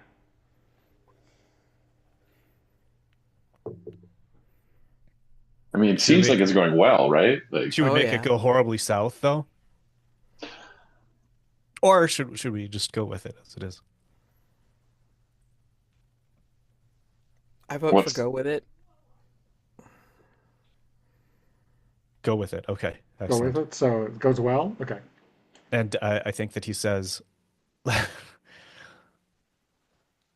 "This loincloth is especially comfortable. I may just make this part of my. Do you think I could get pants over it if I wore it underneath pants?" could, but then it wouldn't be in keeping with the spirit of the outfit, sir. Do you would think it would be funny if another customer were walking through and they saw Lord Dronoth and they said, "Hey, Steve," Yes! and Dronoth gave him like a little nod. Who is that customer? Who is that customer? It's Raj. Raj. Okay. Hey, Raj. Okay. I'm happy with that scene. Yes. It's spectacularly delivered. Um, Mark, how about a scene for Doug? Do you want to set it or resolve it? I'll choose the outcome because I'm not sure what to set at the moment. Or I'll resolve. Um, should it be Miriam? Should he be maybe trying to introduce? Wait, Miriam's there with. Lord Drath, anyway. Yeah. Uh, I don't know. Maybe I'm open to Doug is suggestions. looking from afar or something like that, and he's like in his own way, like kind of like what the fuck. It looks like Brian's getting in good with Lord Drath. Oh, I've got it. Oh, okay, okay. I don't know how you want to have the outcome, but what if he sees Lord Drath get the outfit and he feels like he has to find out what the deal is, and Miriam sells him an outfit too? Ah, yes, I love it. So yeah, Doug. Because that'll show Brian who is really closer to the master. Oh yeah, absolutely. Who's closer to the boss? Who's really on the the pulse of the cult, right? Okay, so I'll try to keep this shorter.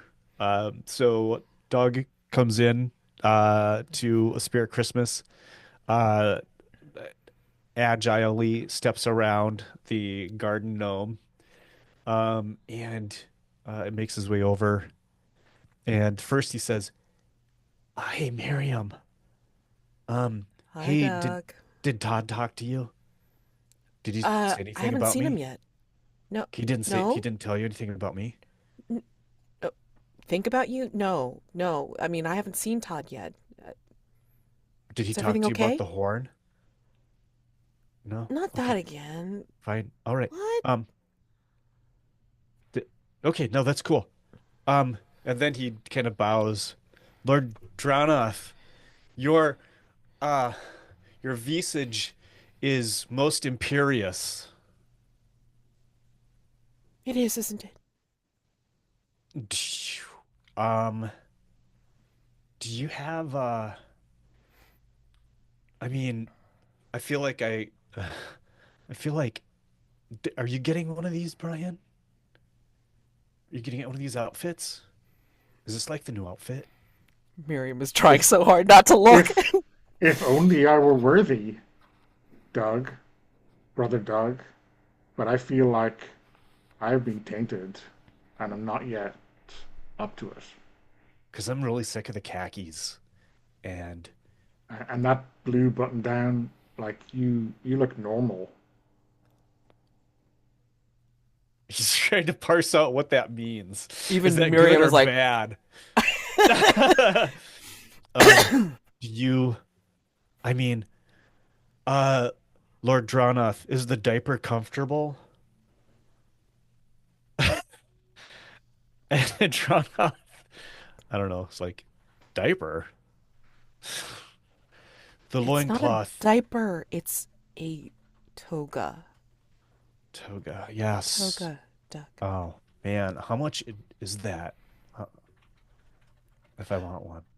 I I don't know. I mean, like Lord Drath is really filling it out right now. I He don't know really if is. I don't know if he's going to allow anyone else to look as resplendent. What do you think, sir? And then she bows her head, trying hard not to laugh. Um, he puts his head on Doug's. He puts his hand on Doug's head, and says, "Child, there may come a time when you will wear this, but not today." Uh, and Doug says, "Okay, yes, yes, thank you, Brian. Um, uh, do you think you could get me one though? At some like, Miriam, could you get me one?" This is your moment, Doug. The moment where you grasp your own fortune in your hands and disobey for the greater good. For the greater good. Um, I can get you one, Doug. If you really want one, but I mean, it's expensive. okay. Like, okay, I can get the money. I know a guy. Okay. Okay. I know a guy. You want to come back before we close, okay? Okay. Okay. Does the diaper work?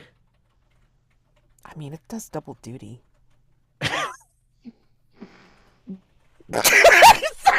You're welcome. I could not hold I it had to, anymore. I'm glad I set you up. I hate Yeah, you. his situation is he might not be able to hold it anymore either. So, um, all right. So, let's see. We- I'm resolving, right? Yeah, I yeah. guess. You're choosing Uh, whether you want to, wear it or not. yeah. So, I'm gonna end up wearing it later tonight when I come back and get one. So, yeah.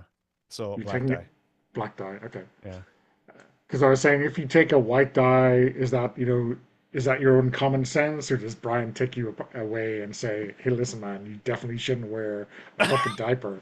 But if you're wearing it, I guess that ship has sailed. Okay, Okay. Chop chop.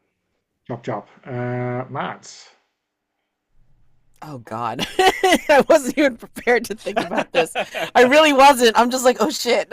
um, crap. Uh, hmm. Self-storage units. Oh, so yeah, we probably should resolve the whole, like, who has the third key? Is it still Todd? It was Does Todd still have the third key? Todd has it. Yeah. Oh shit. Okay. And well, maybe this is like, where we Well, do the cut, like it's a weird like time flip or Yeah. something like Yeah. that, because we were on our way to the self storage unit, and this is where she admitted that, she had given it to she had given the key to Bateman or whatever, and then like here's another time cut, like when we're going back, and maybe you know we're gonna check on the thing, and I say again that Bateman's like meeting us there. What do you say when Miriam says that you know Bateman is going to provide the third key? I think Todd just pulls like the set of two keys out and is like, we don't need Bateman. Well, I mean, like she wasn't even looking when you pulled the keys out. What do you mean we don't need Bateman? He's got the third key. No, I talked to him earlier and I got his key. Oh, okay. Um, I didn't know that you wanted to have the third key. I thought you I just I thought this would be easier if it was just the two of us. just the two of us. Are you, were you jealous of Bateman? What? Uh, no, things just get more complicated the more people are involved. I don't know that guy. Like I said, we just went over this, Miriam. But but I mean, like if you wanted to make sure it was just between the two of us, I mean, you could have told me. I could have gotten the key back from Bateman. Why did you need to get the third key?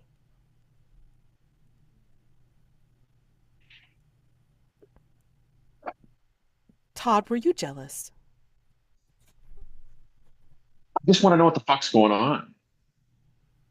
I mean, Bateman gave me a lot of smoothies. I mean, like, and he wanted in on the storage unit. That's what I'm saying. That's what I'm saying. Like, I'm paying for the storage unit. We've got keys. I don't even know what's in there, but you got someone else having a key. I don't like it. Okay, all right. Well, I mean, like, you've got the keys, so I mean, I guess we can go check on it. I mean, that's perfectly fine. I mean, if you want to have that third key, okay, I guess. But I mean, I mean, do you want the key? I'll give you the key. I just didn't know understand why Bateman had it. I mean, sure. I mean, if you want me to hold on to that third key, I totally can. And we'll check on it together. I mean, that's fine. Do you want to open it up? I mean, the guy Yeah, said that we're not supposed to look, but I mean, it's the holidays, right? We can just go ahead and take a peek, right? yeah, absolutely. Okay, okay. And we're driving over to the unit, and then we we pull up, and she kind of like just takes a look at you, like as you're standing outside of the unit, and goes, "All right, we're here. Um, you ready for this? Yep. Okay." And like like we see that like slow montage is like she puts in one key, and then you put in like the next key, and then she puts in the third key, and then it's like, and what do they say? Open Abracadabra? sesame. Sure. And then, we click all the keys at once, and the padlocks fall down, or they pop open. And I think at that point, I think there starts to be some kind of hum we hear from inside the unit. Do we And think we this both look at is each other. expected hum or unexpected hum? Unexpected hum. Sorry, I mean for the rest of the table. For for Miriam, is this? Do we think this is? Oh, things are going as planned, or oh shit? Oh shit.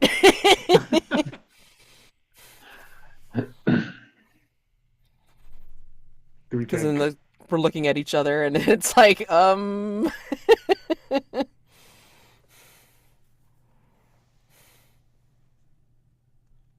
what do you think, Mark? Black die, just oh Yeah. shit? Do we see Yep. I think so. anything spill out or jump out, or is it just a dull golden glow? just the dull golden glow coming from underneath the door, because we haven't opened up the door yet. We just hear that hum as soon as we pop open the padlocks. So, yeah. Cut Yeah. to something else. Did we get a reaction out of Todd, or what was he expecting? Ooh, yeah. Not that. So, I think,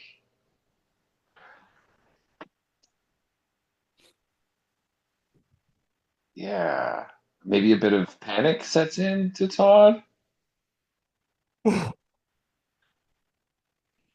But yeah, yeah, definitely not what Todd expected. You keep like things, junk, an old couch in a storage unit, not some golden Tesla coil or whatever the fuck's going on. Okay, so we happy to call scene on that? Yeah. Yeah. Okay. So Casey, yeah, it's Auntie. Yeah. I'm wondering if Todd saw the shenanigans in the spirit holiday spirit store and is now convinced that these outfits are the way to ingratiate himself with Drath. Uh, Um, and if that's the case, I wonder if catching Doug shortly after Doug has acquired his and trying to like convince him to let him have the outfit is the right play. Oh my God. Does that work? Does that work for you, Mark? Yeah, totally. Absolutely. I like to think of this as like a very non-linear movie. Yeah. So, yeah. Yeah. A lot of back and forth. Yep. I'm just trying to decide whether or not Todd is still carrying the plastic bag with the broken antler in it, or if he's managed to get rid of it in the meantime. Oh, please tell me he does something really mundane with it, like he throws it out. Yeah. Right. Yeah. Because now he has the money. I can give the money back to Doug because I stole some money, right? So There you it go. doesn't matter where the horn is. Is this cheap plastic antler like got a pair? Is it attached on a headpiece? Is it like one of these party things that you put on your He was head? trying to stab a guy with it. I mean, I want to say it was only a partial. Okay, okay. Yeah. Maybe he was trying to gore a guy with it, right? Yes. Um, Yeah. So hey, Doug, like I see you and like looks at your thing. It's like, oh, so you did talk to Miriam. Did she hook you up like I told her to? oh, you did that for me? Todd. Oh my God, buddy. And he goes in to give you an uncomfortable hug because so much of his skin is exposed with this little outfit. It's like, oh, thank you, man.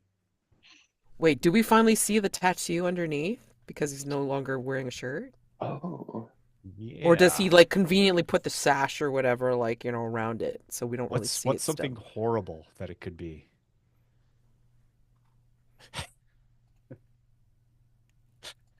I don't know, a beholder that's like whose tentacle eyes are like reaching up like up into the neck. I mean, Yeah. That's perfect. Because obviously, Doug has played a lot of D&D.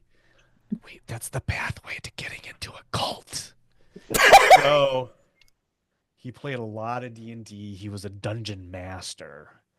That's where he learned about getting into cults.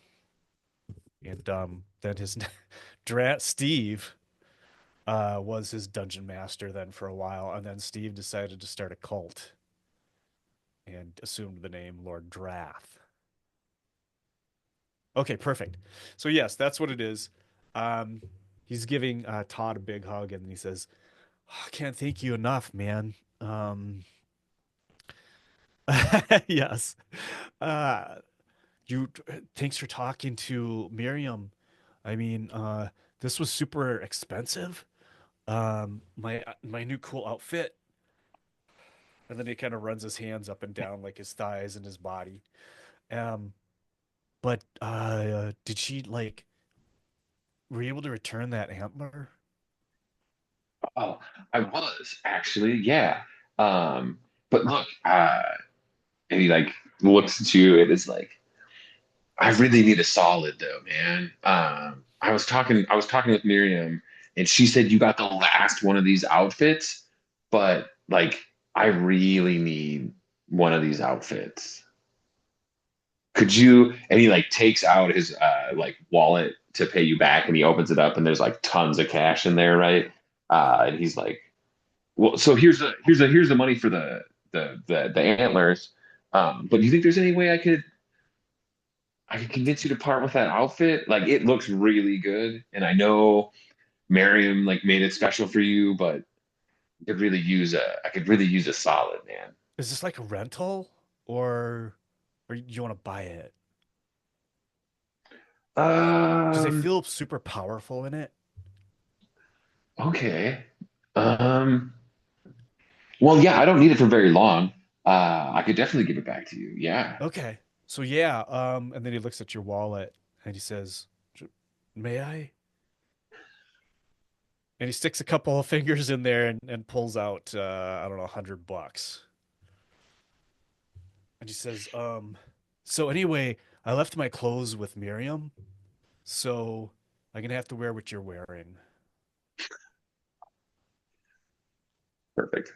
Okay.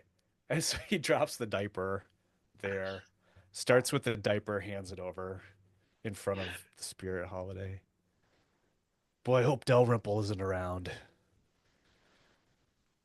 Yeah, you don't want to like go to a bathroom or change somewhere else, man. Oh no, man. Lord Droth sees us in all our glory at all times. Lord Drath. And like,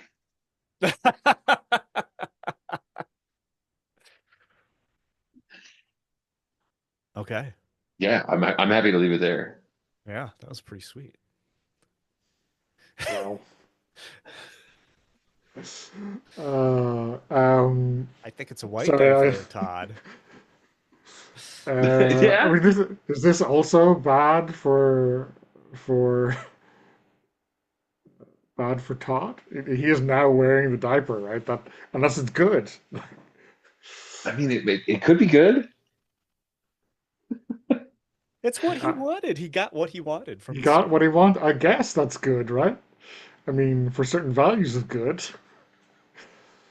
I mean, he's walking away from the scene pleased with himself. God help him. Right. But think Uh, about how good of a distraction I'll be when we go to rob another cash register.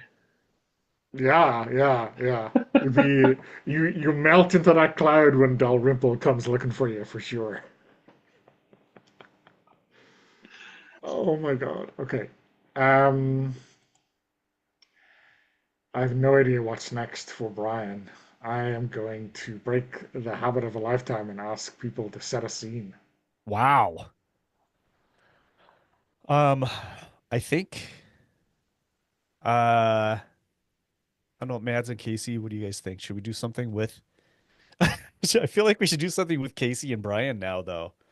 Now that Casey's got the outfit and Oh, we know that you go ahead. yeah, I'm thinking like just to start it, it's kind of like this is harebrained scheme because now that Todd has the outfit, then he's going to immediately go try to find Brian to pull off something because it's like now he feels all powerful, all confident, and he feels like, he can pull off anything, including like, just simple like till heist. Nobody's gonna I nobody's mean, gonna deny the New Year baby. Sorry. what do you think, Casey? Is Todd going, let's go for Dalrymple's office or something? Oh, yeah. Yeah, yeah. Something exceptional, right? Um, Go big or go yeah, home. that seems. Um, I mean, what would get Dalrymple out of his office and charging up? I mean, you could try dry humping that really obvious the security camera overlooking the food court. Yep, That would do it. yep. Or yeah, yeah. That works. Um, And I'm thinking of our needs, right? We are looking for, like, I don't know, the blackmail material on the managers who have always been troublesome for us, right? yeah, yeah. So is it like, ooh, are there like personnel files or something? Or are we looking at Or yeah, or maybe it's the notes that Dalrymple keeps, the labeled security tapes that he has on. That's the dirt that keeps him in charge of this place. yeah. Yep. I think yeah, you find the drawer and the drawer's got some good shit in it. Yeah, and so I think like he is chasing you around the place. You're just trying to buy me time. I get into the office. I open the drawers in the desk, and like I am feeding them to the machine and like rewatching them because I want to make sure what I'm getting. And I think kind of like that golden glow from the lockup unit. We see just this kind of blue staticky reflected in Brian now has glasses, I guess. Um, uh, and it's like he reaches into another drawer and pulls out, I don't know, a bag of Reese's Pieces or something, and is like Mm. eating, um, because this is good shit.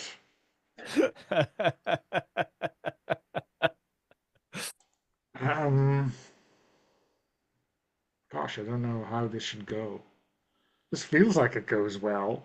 Yeah, Yeah, Yeah. it feels like it goes Yeah. well. Brian gets what he wants. It goes well as Uh, you're watching on one screen, and then like on another monitor, it's like you can see Todd running Yeah. around in his diaper. For sure. yeah, Oh okay. I God. think That's I think I'm gonna take a white die, and I'm like, he finally catches up with you, and you're slippery, right? Because you're, I don't know, naked and covered in baby oil, and then there's like a final shot of you dry humping him, oh. which as soon as that's finished, I eject that tape too.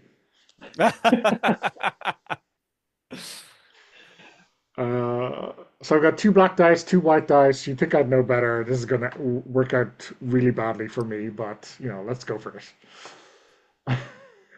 Um, um yeah, man. Um so I forgot to bring in some of these tilt things so far. So someone panics and then dumb luck isn't what it seems. So I think that maybe it's going to be the panic. I think that I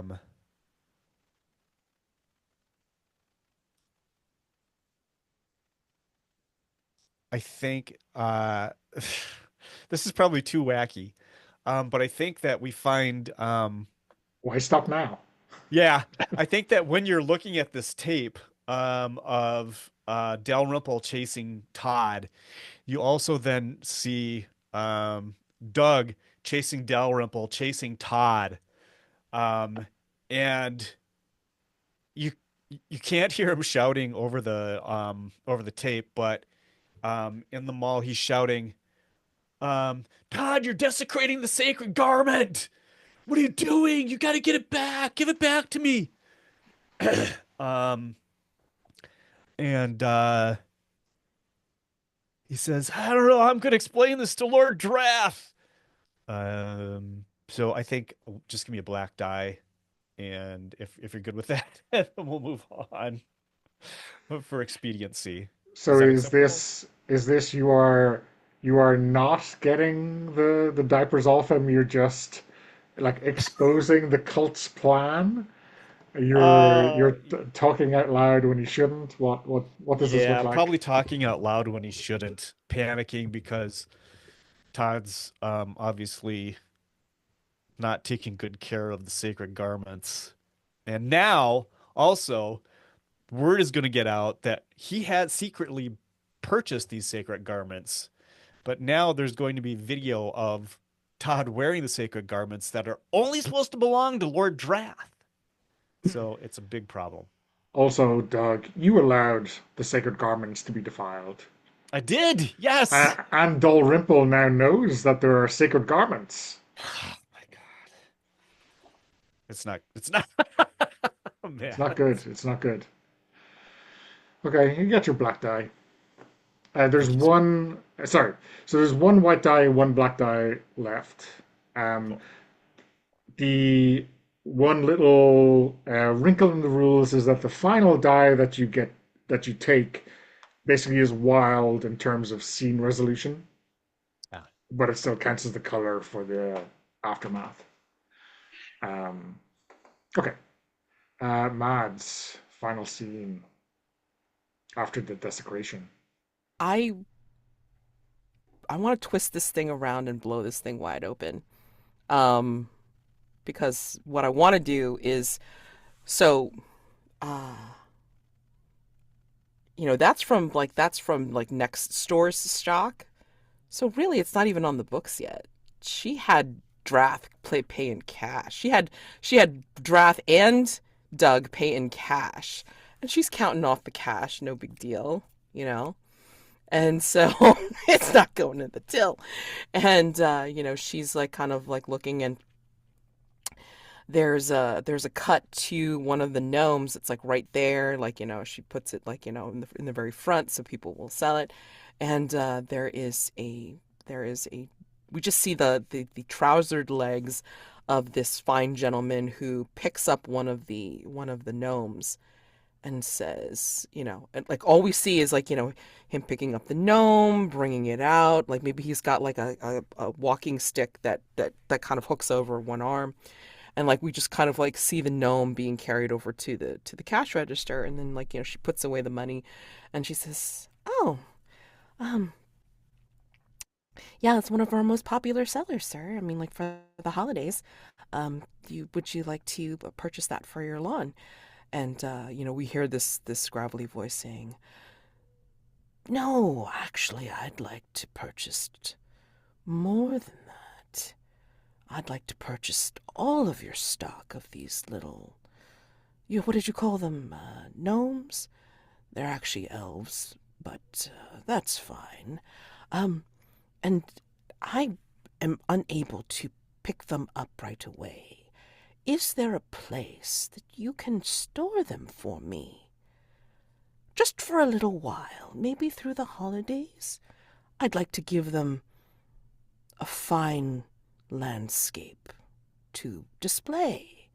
So, if you could find a way to store these away for me, that would be greatly appreciated. I can make it worth your while." And all while we hear the voiceover, he's just kind of like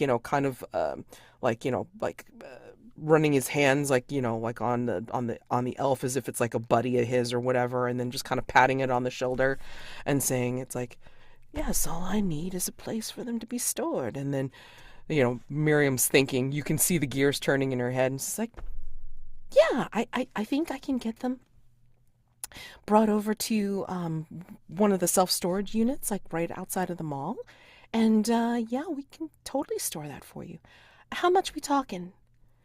And he, like, we don't see a figure, we see him pull out a checkbook, write something on it, and her eyes go big. And that's the end of the scene.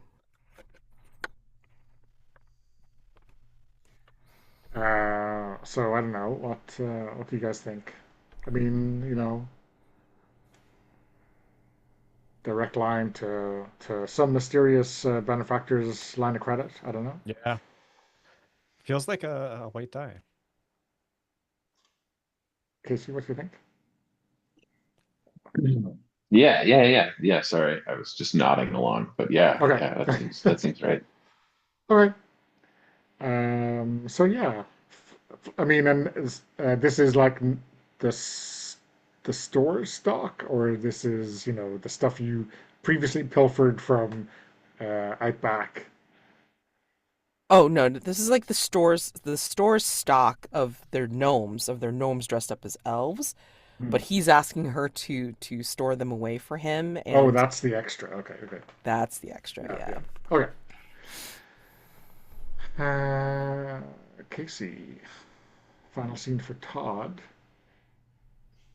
So there's a single black die left, but obviously it's wild, so it just counts as black for the aftermath. So um, If you want to make the do you want opening to of the set it self-storage. or yeah? Um, I don't have anything like if anyone has a suggestion, I'm happy to follow along. I mean, are you showing up to the cult ritual? Like, is that what we see? Or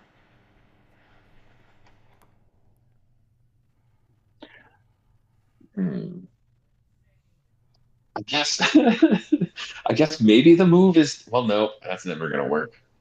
Um, or maybe, yeah, maybe. I think. What do we think about trying to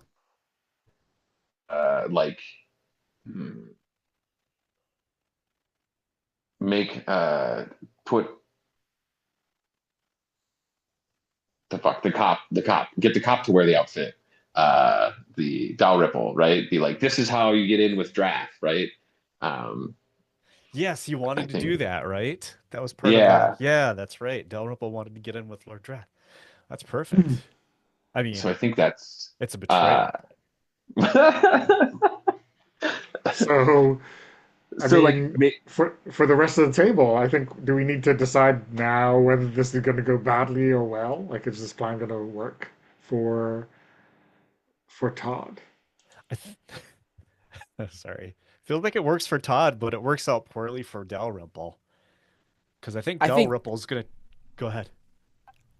I mean, like my idea was that like Lord Drath sees Dalrymple in it, in the Yes. outfit. Whoops. Yep. This is terrible. This is so terrible. What a So fiasco. yeah. So this going well for Todd? Is that what we're saying? Right? He's That's what it feels like for me. Yeah, okay. that's what it feels like. At some interim here, he's convinced Dalrymple, after being chased, Yeah. to wear. Well, like I had to make a scene so that you would Yes. pick me up and we would Yes. have this conversation and it wouldn't look shady, but Draft told me that this is the outfit. Yeah, right. I love it. Yeah. You might even been able to get like some footage if you let him know like what time around the time that Drath might have tried on the costume. Like he will Uh, see on the tape that this guy is walking out with like wearing it. right. So There's proof. Yeah. there's Yes. proof. There's Brian has proof. that proof, I believe. Yeah. So yeah. Whoops. But Oops. yeah, all right. That works to me for sure. Oops! Okay. All New Year's babies. Yeah. So bear with me. I am rolling the dice for our Now you're aftermath. aftermath? Okay. Yeah. It could have gone better for me. I'll tell you that much. And then let me just Oops. paste in um,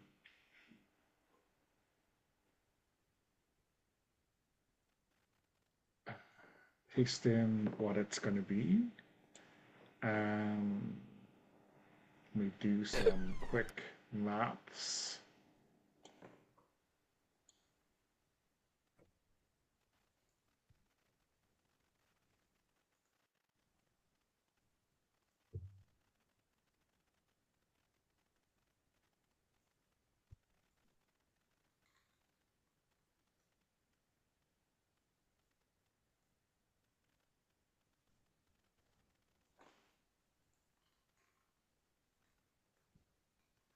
I love it. It makes perfect sense.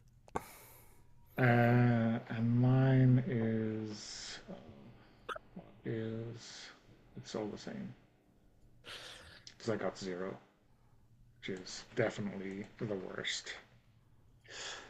Um, okay, so what we do is sorry if we just want to show the dice that we have just to see how spectacularly lucky some of us are. Um, I rolled Oh, exactly the same on my 2 white and 2 black die. nice. Mads got off a little bit better than me, but only just. And then I guess Mark and Casey are pretty set Yeah. with their 6 plus in their colors. But I pasted the descriptions in there. So what we do is in the aftermath, we do an epilogue, but each die is basically a single moment of that montage, which plays out or game. Um, so yeah, I guess make a statement for each die that adds up to whatever the outcome is here. Um,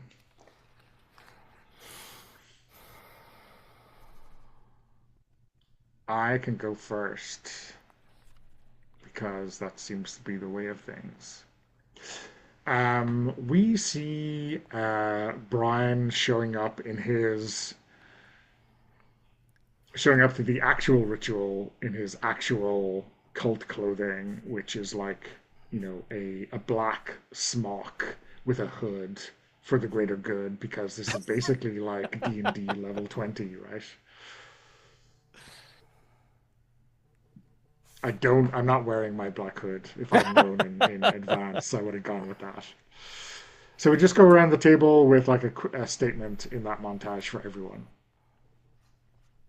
So Mark. we're all commenting on Brian's outcome No, no, we're all commenting on our own on character's our own outcome. outcome. Okay, Yeah, okay. yeah. So for you, you're showing up at the ritual In my black robe. in your black robe, Yeah. and that's the result of your zero, the worst thing in the universe. So we're doing like four statements each. Oh, So we okay, go around okay, the table and we build the full picture of how screwed some of us are. okay.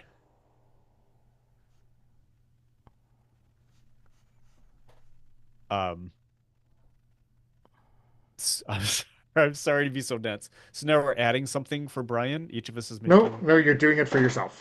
for yourself. Okay. Yeah, All right. So I'm next on the list yeah. then? Okay. Um, so let's see. I think that we see um we see Doug outside um of the ritual location, which is inside the mall. The ritual location is in a closed down Barnes and Noble. So he's peering in through like the gate because he has been cast out from the cult due to his impudence and subsequently his stupidity in not keeping hands on his on his special outfit that Lord Drath is wearing. Okay. Is that the right track? Yep. Okay. Mads. Oh man. Where to take it? Uh, yeah, I think this may be where, she manages to not only flirt with Bateman, but she gets Bateman to help transport the guy's gnomes to the self storage, but then she manages to get Todd to pay for it ahead of time, to pay for this storage unit. And then that's why Bateman has the other key. Because the guy was very, very, very adamant that like his gnomes should be secure and should not be, you know, um, available to anyone until after the holiday is over. And she's like, okay, all right. So, yeah, she gets Bateman's help to secure the um, all the little gnomes and stores them away. And then he's asking her like, yeah, so what's the deal with these things? Oh, I'm just doing a favor for someone. I mean, you know, I can. I really appreciate this. I can pay for gas and a pizza if you want to go out. And in the meantime, she's got wads of cash and a check. It's like sitting in her wallet. So, Casey for Todd. Yeah, so I think we'll see Todd. So Todd has changed clothes with Doug, and then changed clothes with Dalrymple. So we see Todd leaving the office in the mall dressed in mall cop gear.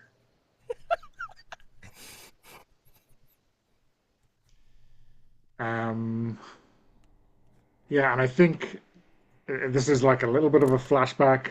We see um, like envelopes with all of the incriminating tapes and maybe whatever else Brian had hoovered up from Dalrymple's office, like waiting for Todd when he gets back to his tiny apartment.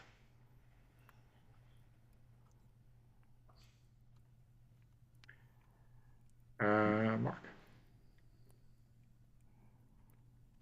Um, so now we see um Doug, and he is at the Kinko's that's at the edge of the mall.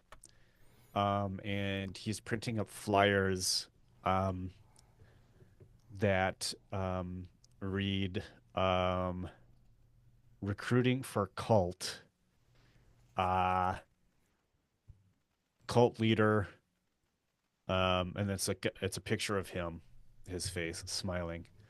Um, and it looks like he's wearing a toga on top. That's all we can see. And it says recruiting for cult. Um, all applications will be considered.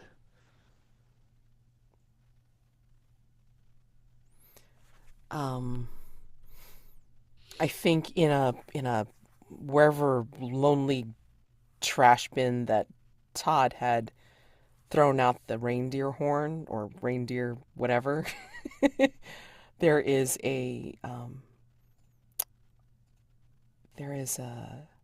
like it starts to shudder, and then we see like a golden glow coming from the trash bin.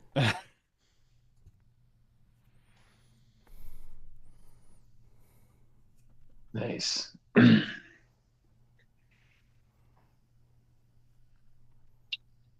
Um, oh, yeah. So we see Todd pick up one of Doug's flyers, um, and like read it and like look at it curiously. And there's no actual information about an application, so he just turns it over and starts writing on the back.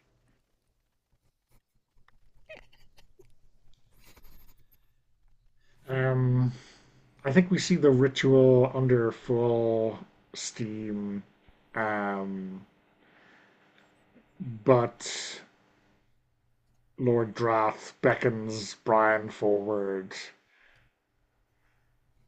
and Brian is holding Dalrymple, um, and he is placed, on the sacrificial stone, or the concrete slab, uh, and as Lord Drath makes the ritual strikes, Brian makes the real ones.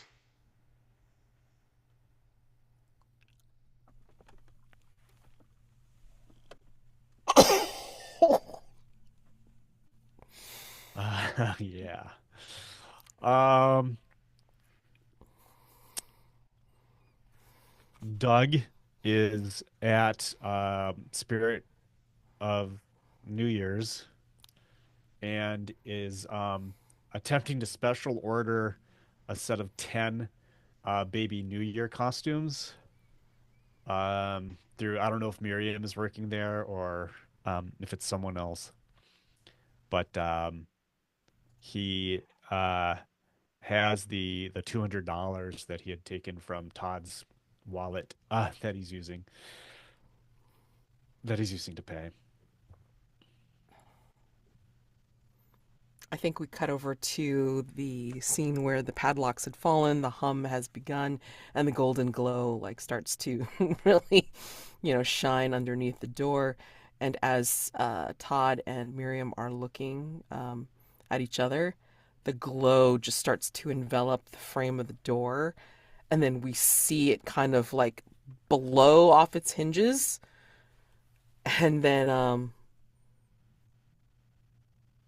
I think like both of them are blown back and what have you, and then Miriam is just kind of like you see like Miriam like trying to get up, and like she's got the rubble of the door like uh, like kind of like covering her, and then she's kind of looking, and she's like it's like golden glare, and we see like the shadow of something big, and um uh muscular step through, and it looks like it has antlers on it.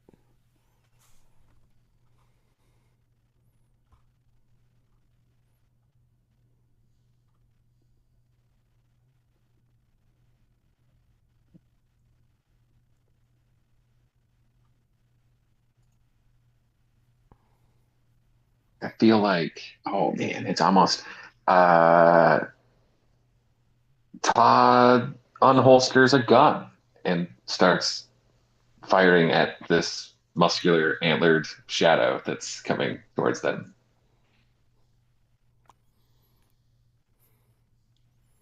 Okay, so now we're into our last round Hmm. Yep. of vignettes. I think we slathered in blood, although still in the black robe. Lord Drath presents Brian to the rest of the group and says, "Now we have a new speaker who shall find those unworthy of membership." You know, thinking of Doug, and entice those worthy of sacrifice into our midst. And he takes out a garden secretary's and he like cuts his tongue down like a snake's. Amazing.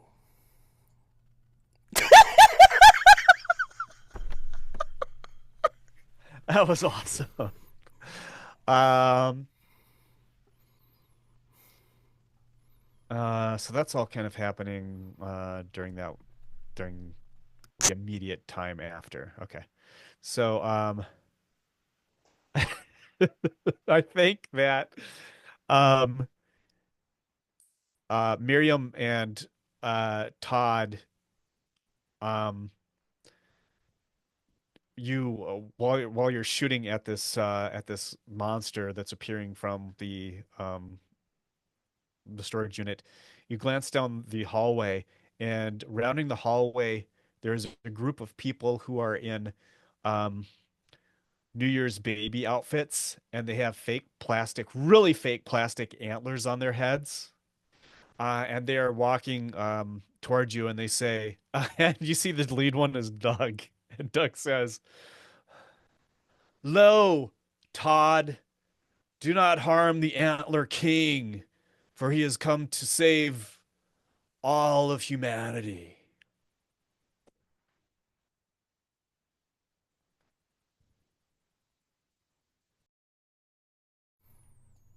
And then I think, yes, Todd's emptying out the gun, like, to no avail. This thing comes forth, and it is basically like a stag, um, but with like yeah, like a muscular human man's form, atop hooves, and like the face is actually of a stag with like full I forget what the full crown of antlers or whatever, and you know I think behind this person thing, like we see like the little gnomes are not actually little gnomes anymore. They're actually like real elves, that are like basically his army. And he just kind of like looks at us all like that are there, and then says, "I am no king. I am your god." And then the golden glow just starts to envelop everything.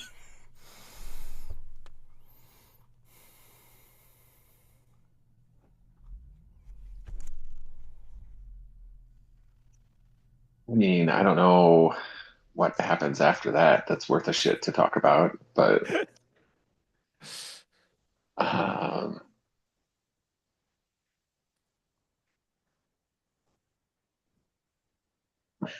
yeah. So after that happens, this creature like bends down and we see Todd's body like thrown across the hall, right?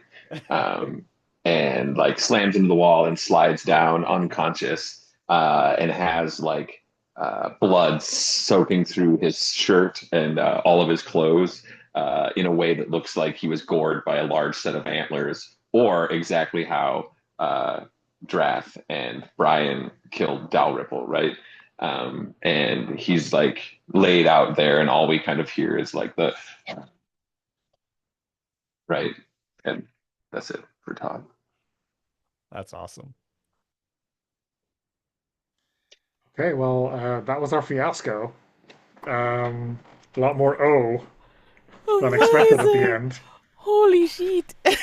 Check out Win. Yeah, we should stop the recording and have as quick a debrief as we can before it's dinner time.